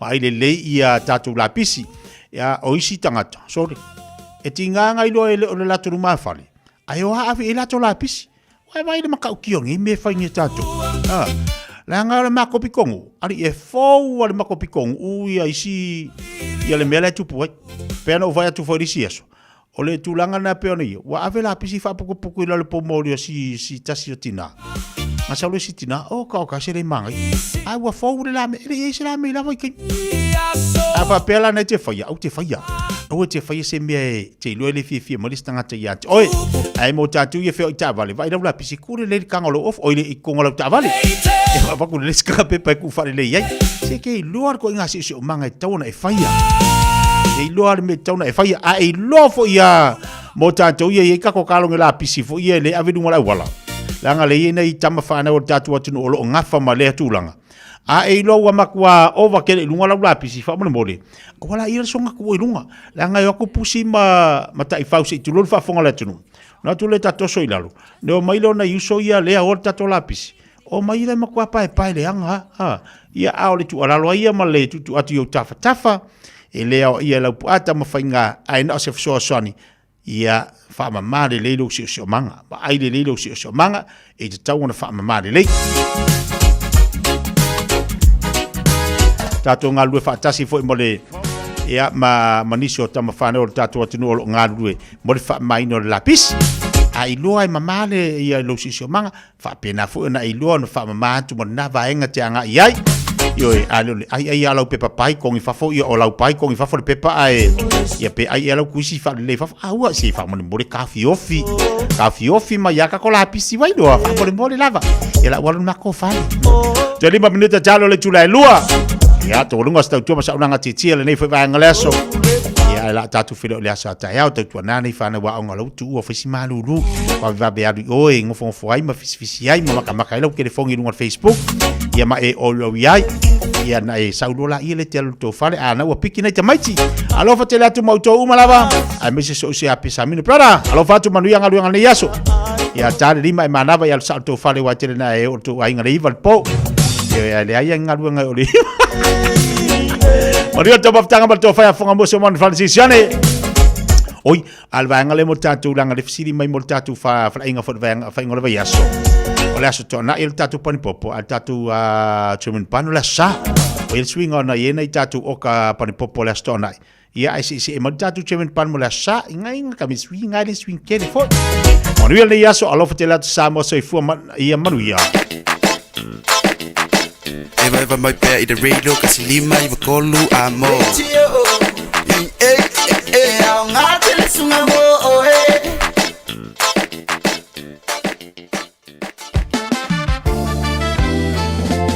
O tau sa ili se sa mo lo ainga. Po tau sa ili sa masinin tutua pe o le Hilux ma le Ford Ranger. O le au nanga ale kaseti e whaafai mo fie mea uma. E te alu malau ta avale, ua e malie atua toa. Talia le te tongi vaiaso, lua vaiaso, pe maasina foi. Tu atoa lo whaatua tuanga i le kaseti, te tala fitu aso, tu atu si fitu tasi, East Tamaki Road, Papatoe Toi. Telefoni lua fitu fitu, ono fitu lima fitu. Lua fitu fitu, ono fitu lima fitu. O fitu factors yona nonga to pe uma. Ai asa tu pe se fai paiponga. Pili laiti po oso fale motu. O le Trust Finance Mortgages ele ai se tutonia lato perkers. Mana au noa le onwa o, whalua lua, onwa lua tasi. Beta mai ane i le trustfinancemortgages.com. E ia inga whapitoa. Trust Finance and Mortgages, finance solutions you can trust. O fia afistau tama i whaamomoli Samoa ai omitele wa asami. O le AR Customs and Freight, o le au nanga la foina whaamomoli le waalele. Air Freight. Vili mai alvin i le AR Customs and Freight, i le olua tasi, tasi valulua, lima tasi fituiva. Olua tasi, tasi valulua, lima tasi fituiva. Monisi whaamtalanga, mai inga. 24 hours a day, 7 days a week. Radio Samoa streaming live on www.radiosamoa.co.nz.